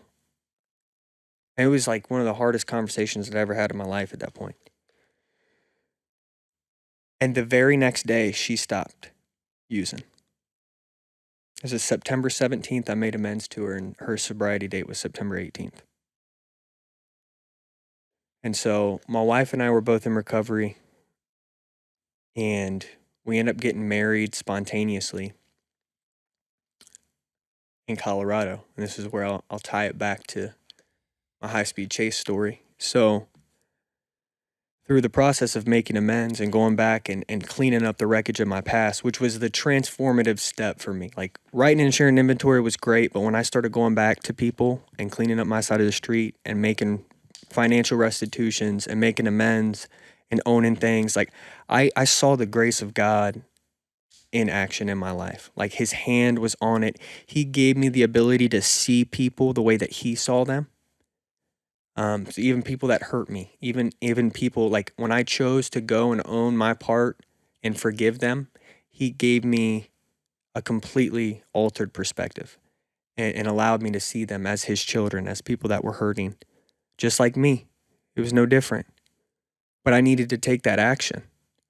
And so as I'm in this process of taking action and actively making amends, and seeking people out and going back and doing that, God put it on my heart to reconnect with that police officer that drove me back to the station and prayed for me before he booked me into jail in Kansas.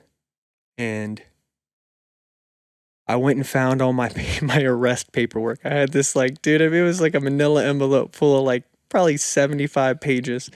Just like the whole arrest report, the incident report, all the things that happened, all my legal documents from Kansas. And I was on parole at the time too, for all that, because I got charged with a felony fleeing and eluding law enforcement. And so I upgraded from probation to parole. and it had all that stuff in there. And I actually, at that point, I was off parole by then, but it had all those documents. Nevertheless, that's not important. I went back and found the dude's name, and I start searching for him, and I find him on Facebook, I think it was, and I reached out to him and asked him if I could have a conversation with him. Now, that all happened in like 2015, and so this is like 2018. I'm reaching out to this dude, asking him if I can meet with him. And the last time he saw me, I'm running across the state, like completely out of my mind. And so he said he was willing to sit down and talk with me. And so there's not much to do in Kansas, but we decided to take a trip to Colorado and kind of just make a little trip out of it. And on the way to Colorado, I stopped and met with him. And when I tell you, man, that like, stuff like this only happens in the kingdom of God. I sat in this guy's cruiser. He was a drug enforcement officer at that point. He had a drug dog in the back seat. He had another cop posted in the parking lot because he doesn't know. I mean, he doesn't know what am I going to try to do? So there's a cop watching, and we meet at this gas station off the highway. And I got into his car with this notebook, man, and I made amends to him.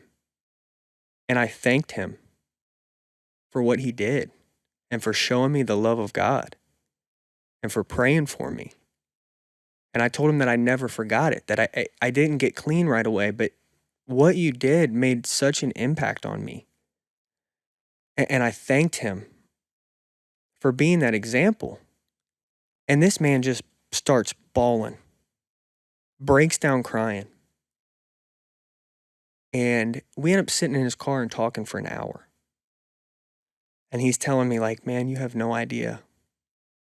This is an answer to a prayer I've been praying for 6 months. I've been doing this job for over 10 years. And I'm so discouraged. I'm so heartbroken because no one ever gets better. They all die or they go to prison. And I've been so weary. And I want to quit. And I want to give up. And I've been asking for God to give me a sign that I am where I'm supposed to be, doing what he's called me to do, and then you're here. Dude, it was so powerful to share that with him. And then me be able to pray for him. I was telling him about how God had changed my life and the process of recovery that I was in. And he was moving and doing all these things. And I got to lay hands on him and pray for him. And it was such a special moment.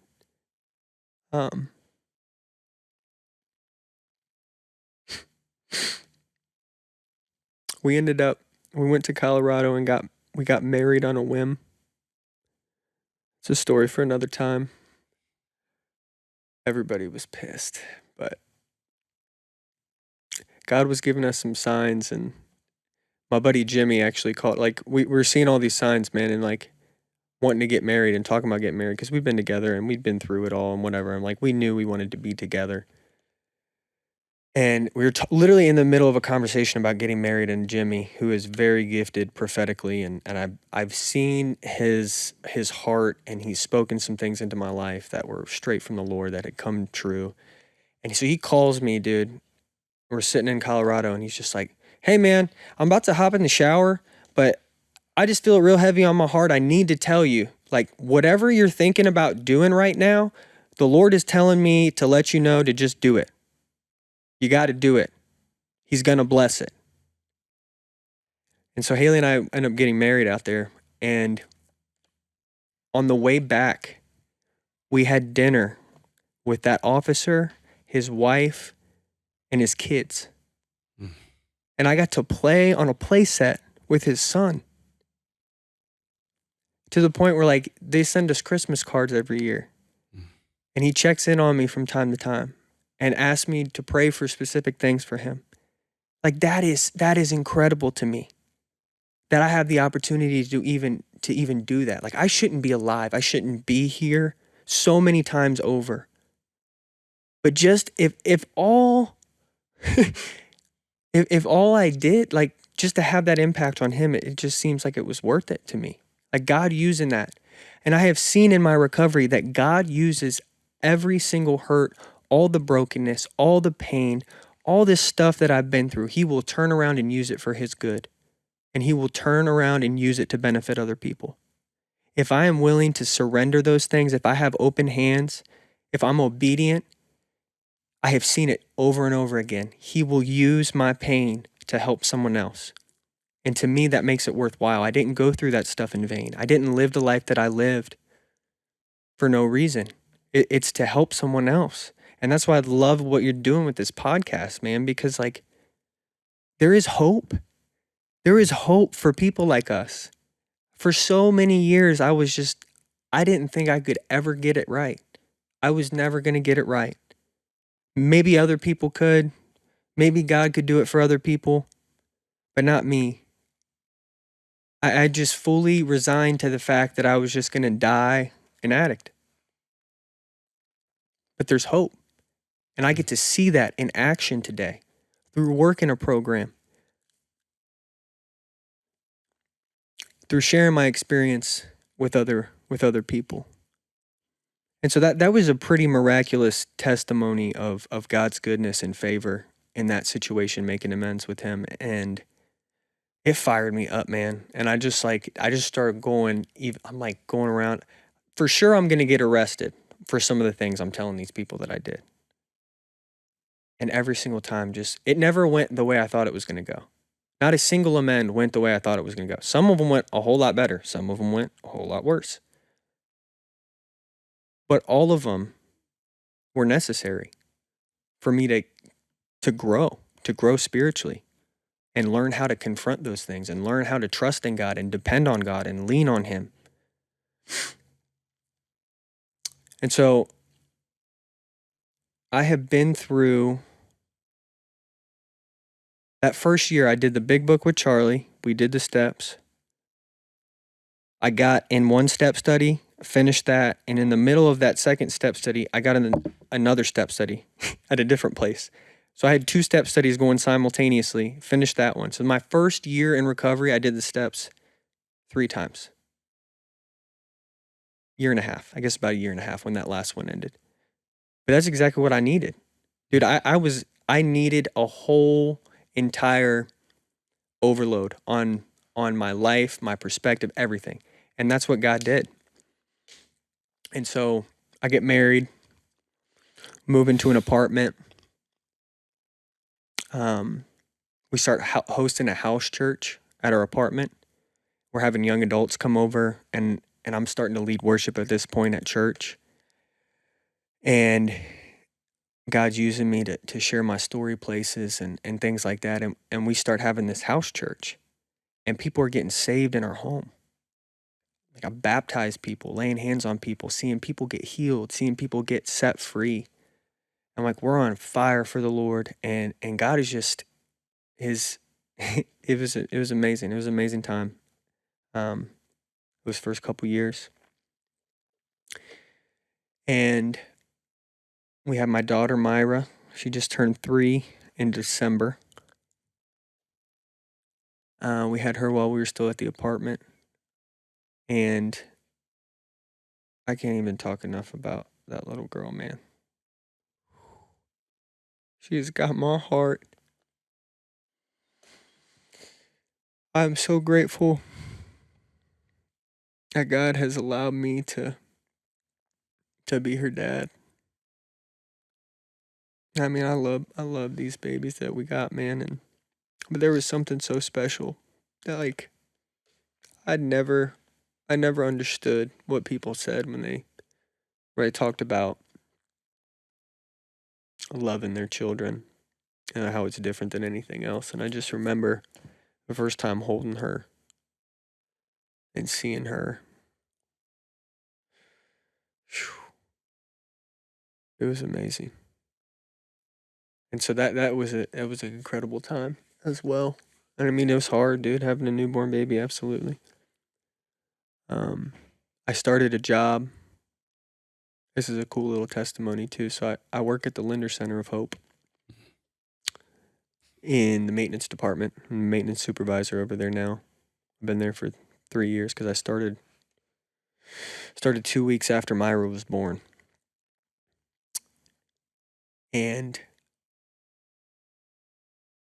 I knew somebody that worked there, and he was telling me about the job because the job I was working before, I was doing some construction and some drainage work and stuff, and we would go hard all summer long, but then we'd be laid off in the winter. And Myra was born in December, and I was laid off. And I had made that like, all right, we're having a baby. Like, I need stability. I need insurance. I need, like, none of the things I had to worry about before, especially when I was doing drugs. I didn't care about any of that. Like, heck yeah, I'll work 70 hours a week and then sit around and get high for a few months. That's fine with me. So I knew I needed something stable, something consistent, something reliable. And so a guy that I actually had met in CR from Mosaic, who was around at the very beginning of my journey. I mean, we were talking about it this past week. Like, I've known him for 10 years. 8 years, sorry. 8 years, yeah. And he told me about this job, and I went and applied. And I was honest about my past, like that I was in recovery. I had about 2.5 years clean at that point, but I got felony charges, I got drug charges, I got theft, paraphernalia, OVIs, all these things on my record, and like I wrote them all out. Just told him I'm not gonna hide it, and I'm sitting there telling the HR lady about Jesus, about recovery. Like, yes, that was my life, but God has changed me, and telling her about what I'm doing now. And she was so sweet, but she looked at me and she's like, "You seem like a very nice young man, but I'm just gonna be honest with you. You're probably not gonna get this job." And did I just remember feeling like super heartbroken at that point? Because I had felt that God was like pulling me towards this. And part of the reason I felt he was pulling me towards this is because I was a patient there previously. And I just remember that interview, everything, and hearing her say that, and I'm so discouraged, man. And I'm driving home, and I felt God on my heart just telling me, like, have I not led you this far? Go home and look at your notebooks. And so I go home and I start digging through all these old notebooks because, like I said, I used to write all the time. And I still have all those notebooks, all those things I wrote. Some of it's pretty dark, but it's a reminder. I go back and find this notebook from when I was a patient at the Linder Center. And reading this journal entry, the exact date of my interview 5 years prior, I was a patient there, writing about how I didn't want to live and the darkness that I was in and the hopelessness that I felt. 5 years to the day, man. And so when God's telling me, have I not led you this far? It just like, it spoke to my heart, and I am getting that job, and I'm still there. And I got promoted. I won Employee of the Year last year. And that's just a testament to God, man. That's not because I'm wonderful and great. Like, on my own, I'm a patient. With God, man, he's just moving. And so yeah, so I doing that, I'm working. We got Myra. Haley gets pregnant again. And at that point, man, I'm like teaching lessons at CR. I'm leading worship all over the place. I'm leading on Sunday mornings, Tuesday nights, Friday nights, sharing my testimony whenever I get asked. I'm going to AA meetings a lot. I'm doing AA leads whenever anybody asks me. I'm sponsoring people, taking guys through the steps, picking up phone calls, just working my program. And when I work my program, everything else falls into place. When I trust God, when I lean into Him, when I help other people, Everything else falls into place. I don't understand it. I don't get why it works, but it does. So Haley got pregnant again, and I was super excited. But the closer and closer it got to her giving birth, the more and more fearful I started feeling, because we were having a son. And for whatever reason, that was just different. I alluded at the beginning of my talking here today, like my dad struggled with some anger issues, and that left an impression on me. And I've worked through a lot of that stuff in therapy and things like that. But I remember being a kid and being scared and feeling terrified and like walking on eggshells and not wanting to rock the boat and not wanting to upset him, and just what that effect that had on me, still to this day, can have on me. And it's not his fault. I'm not blaming him for that. He was doing the best he could. But it affected me. And somewhere along the line of her pregnancy, I had got to this point where that fear started consuming me about having a son. And what if I mess him up? What if I do something wrong? And those old familiar feelings of inadequacy. You're not good enough. You don't have what it takes. They start coming back, man, in full force. And so I'm like 4 years clean at this point. Like almost 4.5. And probably about 4 when it started. And my wife was a little bit behind me. She had like 3.5 years, and dude, our life it's a beautiful thing. Not that we don't have struggles, not that things aren't hard, but like ultimately we are so blessed. And we're in this position where we're being used both separately and together by God. Like individually and as a couple, we're both working our own programs. We're both seeking Him, and then we're collectively getting to share that together. New parents, all that stuff, man. And I start getting in my head. And I was at a point where I was leading a step study, and I got in this place where I felt like I should be farther along than this. And I stopped working an honest program. It wasn't all at once. It was a little by little thing. I started compromising and feeling like I couldn't be transparent because I didn't want people to think I didn't have my shit together. Because I'm a leader, and I'm leading worship, and I'm preaching, and I'm sharing my story. So I forgot that being honest and open and vulnerable had gotten me to that place. And it wasn't me that had gotten me to where I was. It was all God and His grace leading me to that place through trusting in Him, through relying on Him. But I got in this, that I could do it on my own.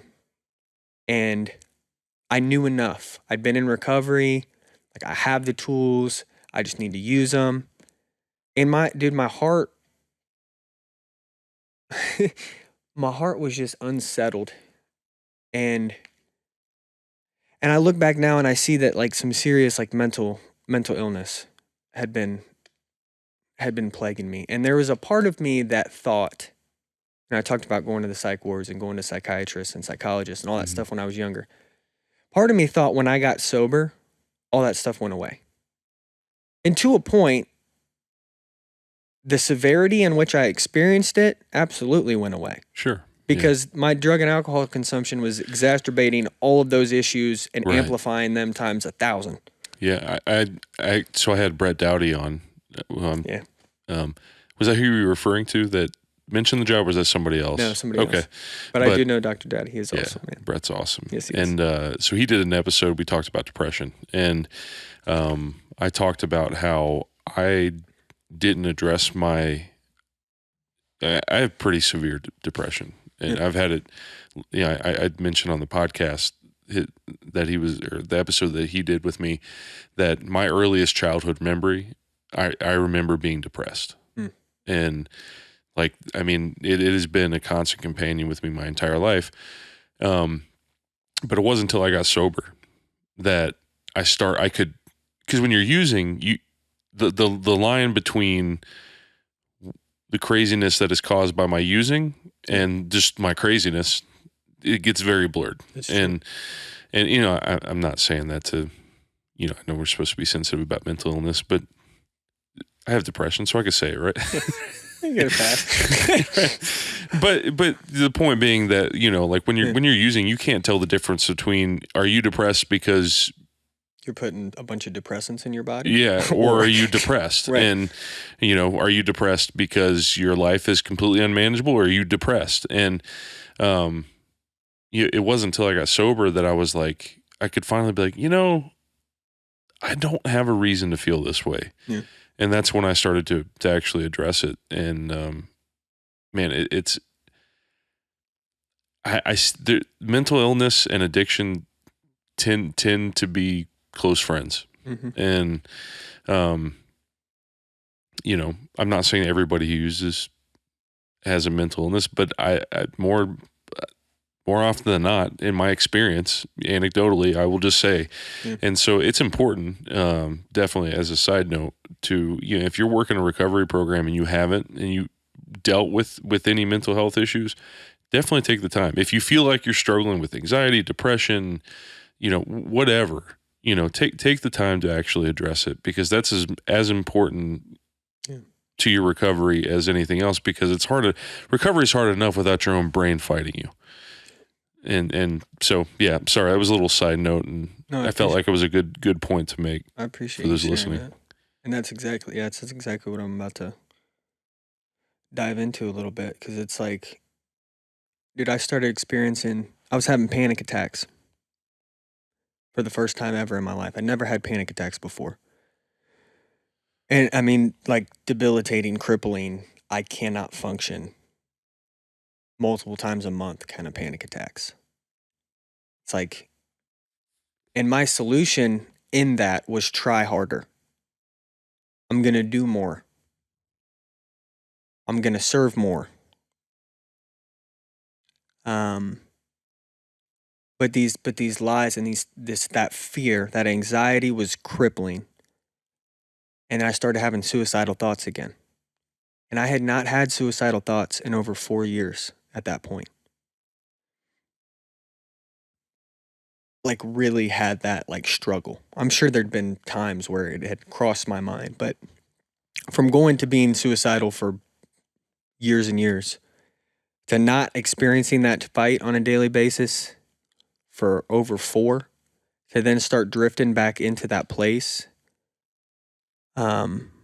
it was hard to deal with, man, and I was ashamed of it. And you would think that through all the experience and through the relationships I had, man, that was another thing I wanted to hit on briefly. I'll go back to that later. But like, the relationships I've made in recovery, that's one of my favorite parts of it, man. Because I have real friends today, people who really know me, people who really love me. Charlie always used to say, you can only be loved as much as you're known.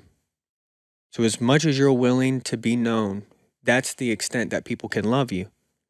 And so the people the friends that I have in recovery, they know and love the real me, because I can be vulnerable and honest and do that same thing for them and reciprocate it. So I had all these people around me that love me and care about me and support me, but I start feeling like I gotta hide it, because I should know better. I should be in a better place. Like, look at all these things that God's done for me. Like, look at my life. What do you have to be sad about? What do you have to be anxious about? What's your problem, dude? Get over it. Like, that's in my head. I know that is, like, saying that now, dude, that's not how it works. But I had not taken psych meds or done really anything to treat my mental illness since I was 18. And I was, what was last year? 2020? 2022. 2022. I'm sorry, I didn't finish that thought. 2022.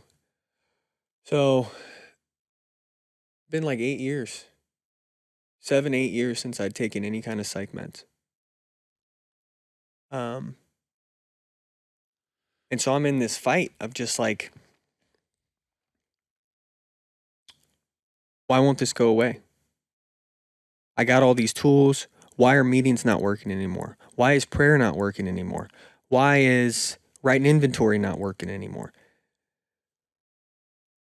And it wasn't that those things weren't working. It's there's something else was going on.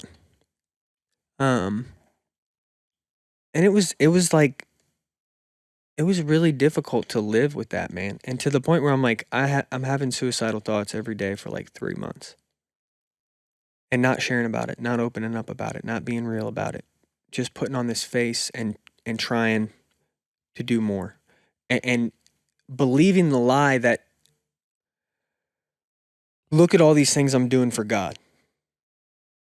Look at the way, like, I can't be a piece of shit if I'm doing X, Y, and Z, right? So I'm just gonna say yes.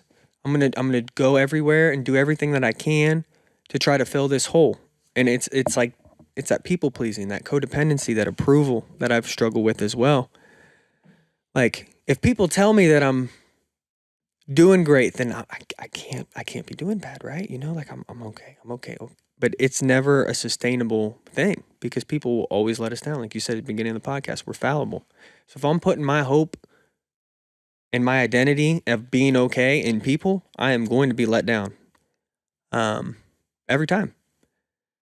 And so there was a point during this time where I led worship 7 times in 1 week.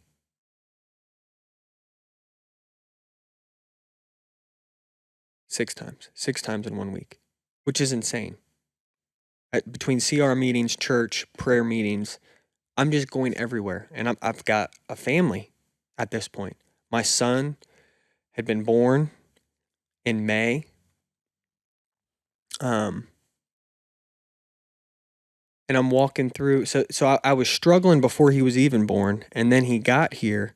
And it was this thing of like, oh, shit, I really don't have what it takes. Because now we got 2 kids under 2. I'm the only one that's working. So I got the responsibility of all the bills. My wife she just gave birth. And she's struggling with trying to take care of 2 kids. And our life has just changed. And I'm running around trying to fill this emptiness inside of me with all these good things. They're not bad. It's not bad that I'm sharing my story. It's not bad that I'm leading worship. It's not bad that I'm teaching lessons. It's not bad that I'm working with other guys. But I'm doing that to try to fix myself, try to fix something inside of me that's broken that I'm unwilling to look at, really.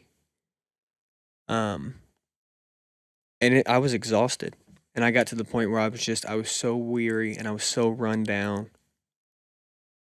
We ended up buying a house in November of 2021. So Maverick's born in May. We buy a house in November. Like signed the papers and everything, like put the offer down, whatever. And I relapsed with 4.5 years clean that night. November 5th, which ironically, so it was November 4th, but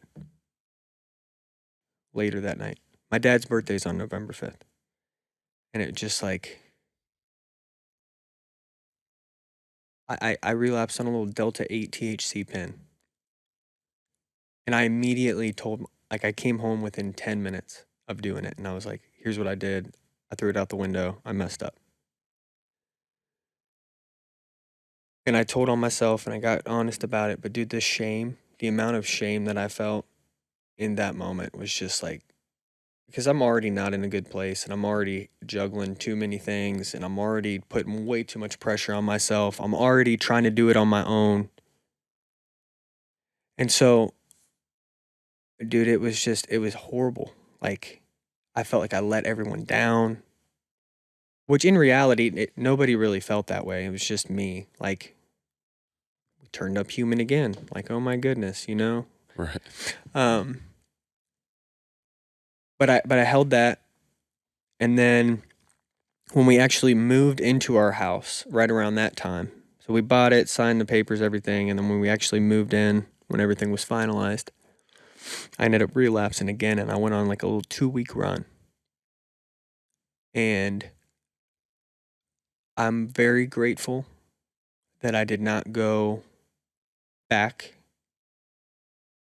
to the substances I was using before. But I started with some kratom, and then I went into some other things. And I was, in my mind, I was right back to where I was Mm-hmm. in that very brief 2-week period. I was right back where I was before I ever started my recovery journey. Like, you hear people talking about it's a progressive illness, and we pick right back up where we left off. That's exact. My brain was right back in that same place of just like, that's all I cared about. Like, I need to get high. I need to get high. And bargaining with myself, like, all right, this is it. You're gonna tell whatever. I couldn't do it, man. I had zero control, had zero ability to limit, moderate, anything. And the mental illness was bad. And I finally got to the point where I'm still having these panic attacks, even though I'm doing drugs, and it's not helping. The drugs aren't helping. And that was a very hopeless feeling to me in that moment, to realize, like, and I'd been there before, but I guess I'd just forgotten. I don't know. But like, the drugs aren't even helping anymore. Like, this doesn't even make me feel better. And I had a panic attack at work. I mean, it was rough. And my boss, who is in recovery, who helped get that job for me, who has seen my journey over the past however many years, like, he asked me if I was okay, and I just broke down. Just started sobbing.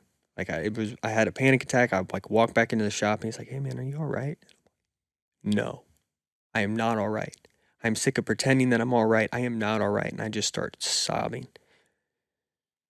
And like, I had a plan to kill myself that morning. I'm driving to work, 2 beautiful kids, this home that we just moved into, a relationship with God, this job that I have. Like, like, it didn't make sense. I'm driving to work and I want to die. I'm like, I had to get my brakes replaced. This is just an interesting story. I don't know how relevant it is, but my brakes were going out in my car, and we were struggling some financially with moving into this house and everything. I mean, dude, we're broke. And my brakes are going out for like a month. I mean, to the point where they're grinding and screeching. And I am like praying through that month. I just hope my brakes grow out. And I just crash into a tree or a telephone pole. And in my head, like, the sickness of my disease and my mental illness, I'm just like, because then it wouldn't be suicide, right? Then people would feel bad for me. Then it'd be an accident. And that's the state of mind I was in. That I was just back to this place of just like hopelessness and darkness, and that depression, like, yeah, the depression just encompassing my thoughts. And so I told him, I finally was just like, dude, I want to die. Like, I have been thinking about suicide for months, and I can't do this anymore. Like, I need help. I need help. And I went down to Christ Hospital. Dr. Dowdy helped get me into Christ Hospital down there. And I mean, I work at a mental behavioral health facility, so they were a pretty good place to be in the middle of Right. in the middle of a mental health crisis. And Tend to have a knack for being in those right places. Right. Or God has a knack Yeah, for making sure you're in those places. God's got a knack for making sure I'm where you need to be. Yeah. So I went down to Christ Hospital and got put on a psychiatric hold. And for the first time in months, dude, the first night I got there, I cried for 7 hours straight. 7 hours straight. Because I wasn't really letting myself cry. I just felt like I had to have it all together. I'm this example for people. I'm a dad. I got to have it together for my wife. I can't let anybody know. And I got back to that prideful, arrogant place of thinking I could manage my life. I can manage this on my own. I can manage my mental illness. I can manage all these responsibilities. I can do this. I'm all right. I got it. I don't got it. I never did. And I had to be humbled in that moment to get back to that place of just surrender and humility. And I prayed. Um, I prayed for God to come help me and to set me back on the path towards Him instead of away, because I had been pulling away from Him ever so slightly. I'm returning back to trying to do things on my own. And I realized as I was going that, like, I'm talking to these doctors and explaining everything, and they're like, I remember the lady told me, she's like, "You are in an amazing place." I was like, "What are you talking about?" She's like, "Usually people come in here and they just want a medication that's going to make everything better, and they don't want to do anything else. They don't have anything else in place." She's like, "You already have everything else in place. You've got the support network. You've got your faith. You've got recovery. You've got all those other things in place. Like, you just need a little help, and that's okay." And dude, it was a fight for me because, like, I didn't want to get back on. I didn't want to take medication. I didn't want to do that. That was a part of the whole struggle too. Of just like, I'm fine. I don't need that. I don't need that. God saved me. He got me clean. Like, I don't need to take medication for depression or anxiety or what. I don't need that. Like, I just need more Jesus. And like, my heart in that wasn't bad, but I remember Charlie just telling me, like, "Why can't you have Jesus and Wellbutrin? Why can't you have Jesus and Lexapro? Maybe it's a tool that God is using to help you in this moment." And I start asking around, like, there's all kinds of people I love and respect and trust, and they all kinds of people on medication for mental illness. So I'm out here trying to grit my teeth and bear it and do it on my own and suffering. Um, and so I started the journey of treating my mental health last January, and got out of the hospital, started seeing a psychiatrist, got into counseling. I'm still doing both of those things, and I just celebrated a year clean back in January, um, from that journey. And I needed to do that, man. I needed to go through that. And this year has been hard, but I've gotten back to that place of dependency and reliance and surrender. And it's the reason it's the first step. Like, it's still relevant every day. Like, I need to surrender every day. I need to have a spiritual experience every day. The spiritual experience I had yesterday is not going to help me today. I need to seek God now. I need to seek God today. I need to see what He has for me. I need to continue to press in. I can't coast and rely on what happened previously. Like, I need to continue to seek Him and actively pursue Him. Um, and so this year has been a lot of that, of working through a lot of that stuff with my counselor. He's an awesome Christian counselor, and unpacking some of those fears and some of those character defects and where those come from. Because the 12 steps saved my life. I am a huge advocate. I would not be alive. And I continue to work the 12 steps. I mean, when I relapsed, I got right in a step study and worked the steps again. But I needed help from a professional to dig through some of the stuff and why that was messing me up so bad, and why those same fears were still there, and where those came from, and how that affects me in my behavior and my interactions with people and my relationships with people today. And so unpacking some of that stuff and processing some of that stuff and experiencing healing with a counselor and with medication and with church and with Jesus and recovery and all these tools. I don't know what works, but I'm afraid to stop doing any of it. So I'm just going to keep doing it all as God leads me, because I am so grateful. I did not feel that way at all. I was still, and again, like the first 6 months after I relapsed and got clean again, it was brutal. And I struggled and beat myself up because I'm my own worst enemy.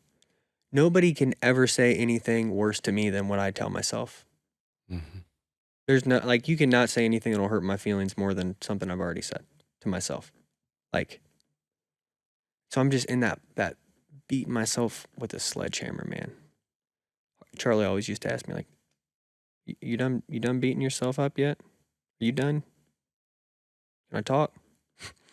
I'd just be in that self-pity and that despair and just spiraling in that stuff, man. And like, that's not where God wants me to live at.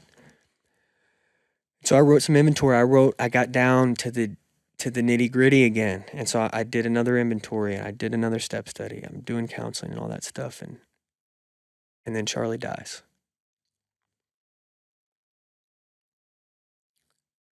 In June. And dude, that fucked me up bad.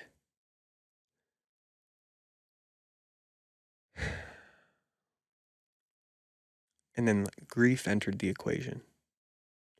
And that's really something I've never had to work through. I mean, I lost my grandpa, but it was a little different. He was in a nursing home for a long time, and it wasn't like a quick sudden thing. Like I had and I was using at the time, so I didn't really grieve. I just Mm-hmm. kind of ignored that. But this one hit hard, man, because I felt like I was just kind of coming out of this whole, like, been clean since January. I'm back in a good place. It's like June, and I get the phone call. I'm down in Tennessee on a vacation with my family, and I got a call from my buddy Adam and told me that Charlie had died in a house fire. And I had talked to him the day before. And it just, like, dude, it messed me up. I was so angry. I was so bitter. Not even at, not fully at God, definitely some at God, but just the situation. And because he had such a huge impact on not only my life, but so many people's lives. Mm-hmm. Around the recovery circles we run in around here. Like, and I really didn't respond well that first month. I thank God I did not relapse. I did not use. I just kicked it into hyperdrive. Because that's kind of my MO. Like, when things get hard, I just go. I just try harder. I think that's why I always like stimulants. It's just like, I just want to go, go, go, go, go. I don't want to stop. I don't want to sit and think about it. I just want to work. I want to try harder. I'm doing projects at my house, staying up until 3 a.m. I'm working overtime at work. Like, just trying to distract myself really until I really got to that place where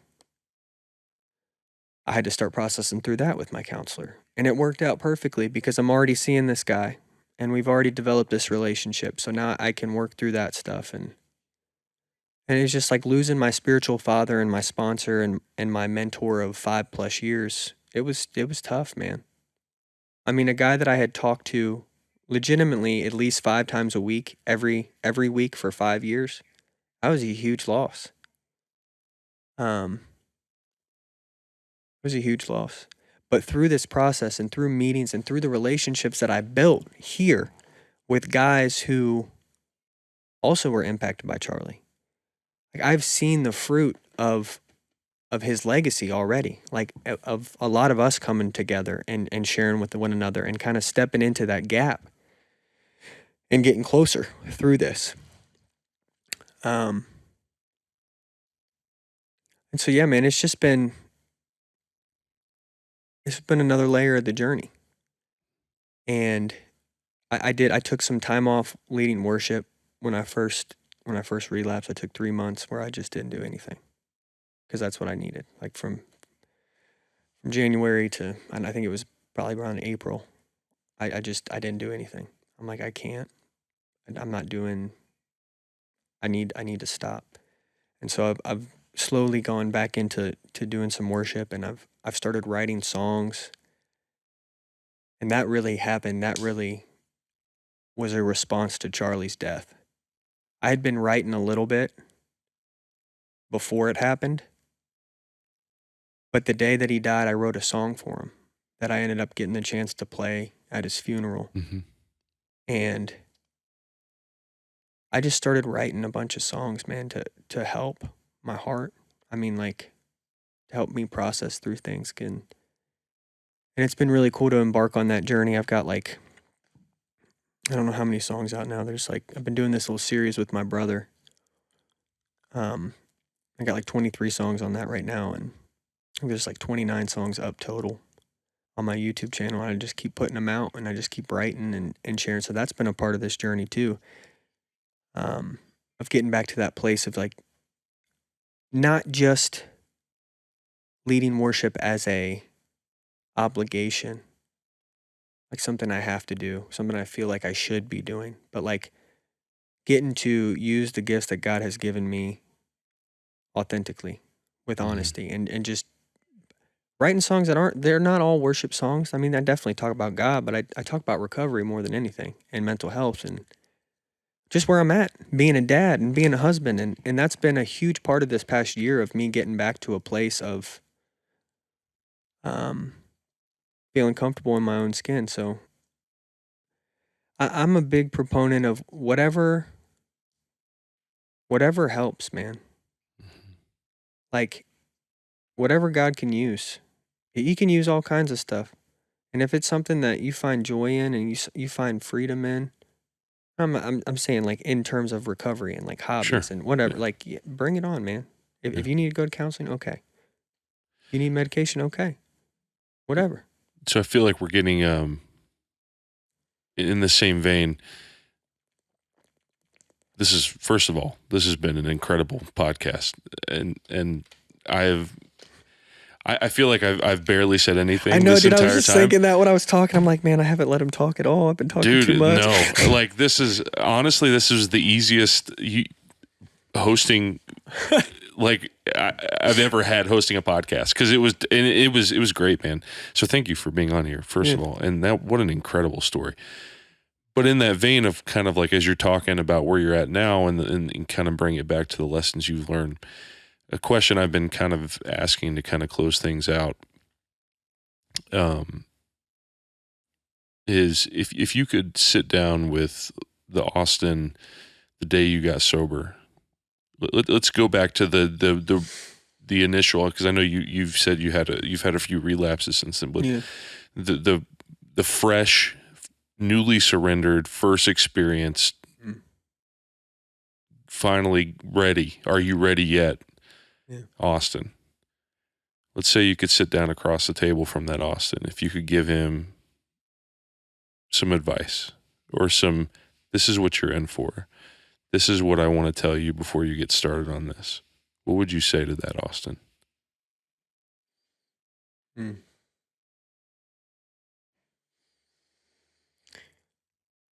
Don't lose the gift of desperation that you have right now.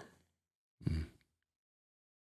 That gift of desperation has carried me through a lot of things over the past 6 years.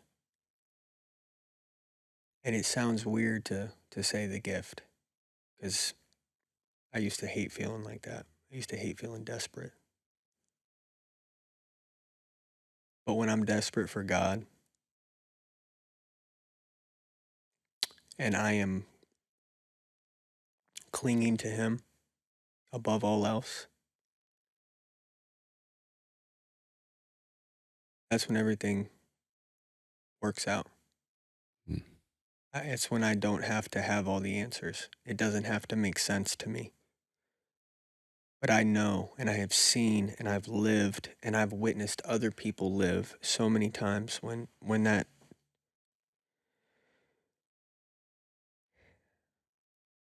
trust in God, when God is on the throne of your heart, when He is at first place, like everything else goes a whole lot smoother. Mm. So that's what I would say to that Austin. Because if I told him what would happen, that Austin probably would have quit a long time ago. Man, fuck that. I'm out, dude. Oh, I'm man. good. Wow, what a profound thing to say, man. And there's so much about. In fact, I don't want to get too much into it, but I'd love to have you back on to kind of. I've got a couple things in mind I'd like to talk about. Cool. But yeah, a lot of what you shared about where you were at in your recovery with your relapse and finally seeking help. I've kind of found myself in this weird place in my recovery where I realized I've been kind of coasting, and like things aren't right. You know what I'm saying? Like I haven't relapsed. Like I'm not, it's always in the back of my mind that like I could go out and use at any point. Like Mitch likes to say, Mitch has told me I feel like 1,000 times that, hey, my alcoholism is outdoing, like we might be, I think he said it during his podcast. He was like, I might be here doing this podcast. My alcoholism, my addiction is out doing push-ups next to my truck. And, like I've said this before on the podcast as well, that like as far as recovery, I'm still a baby. I might have 2.5 years clean, which seemed like a pipe dream so long, when I was using, but I never imagined I would have 2.5 years. But it feels like every time I'm kind of find myself and I'm like, I think I'm kind of getting it. I'm like, man, there's more to learn. More will be revealed. And man, it's through these conversations, through the fellowship. Yeah. It's through and it's been a particular blessing doing this podcast because there's been something in every single one where I'm like, man, I needed to hear that. And so this is as much as, this is honestly, selfishly, as much for me as it is for anybody who is listening. So, but thank you for your time, man. Thank you for your story. Holy cow. That was awesome. And I'm really looking forward to having you on again for a few other things if you'd be willing to come back. I would love to, man. So, that would be great. Well, thank you, man. And for everybody listening, we have I've lost count how many we have, which is a good thing. A podcast. Please go listen to those. Those are awesome as well.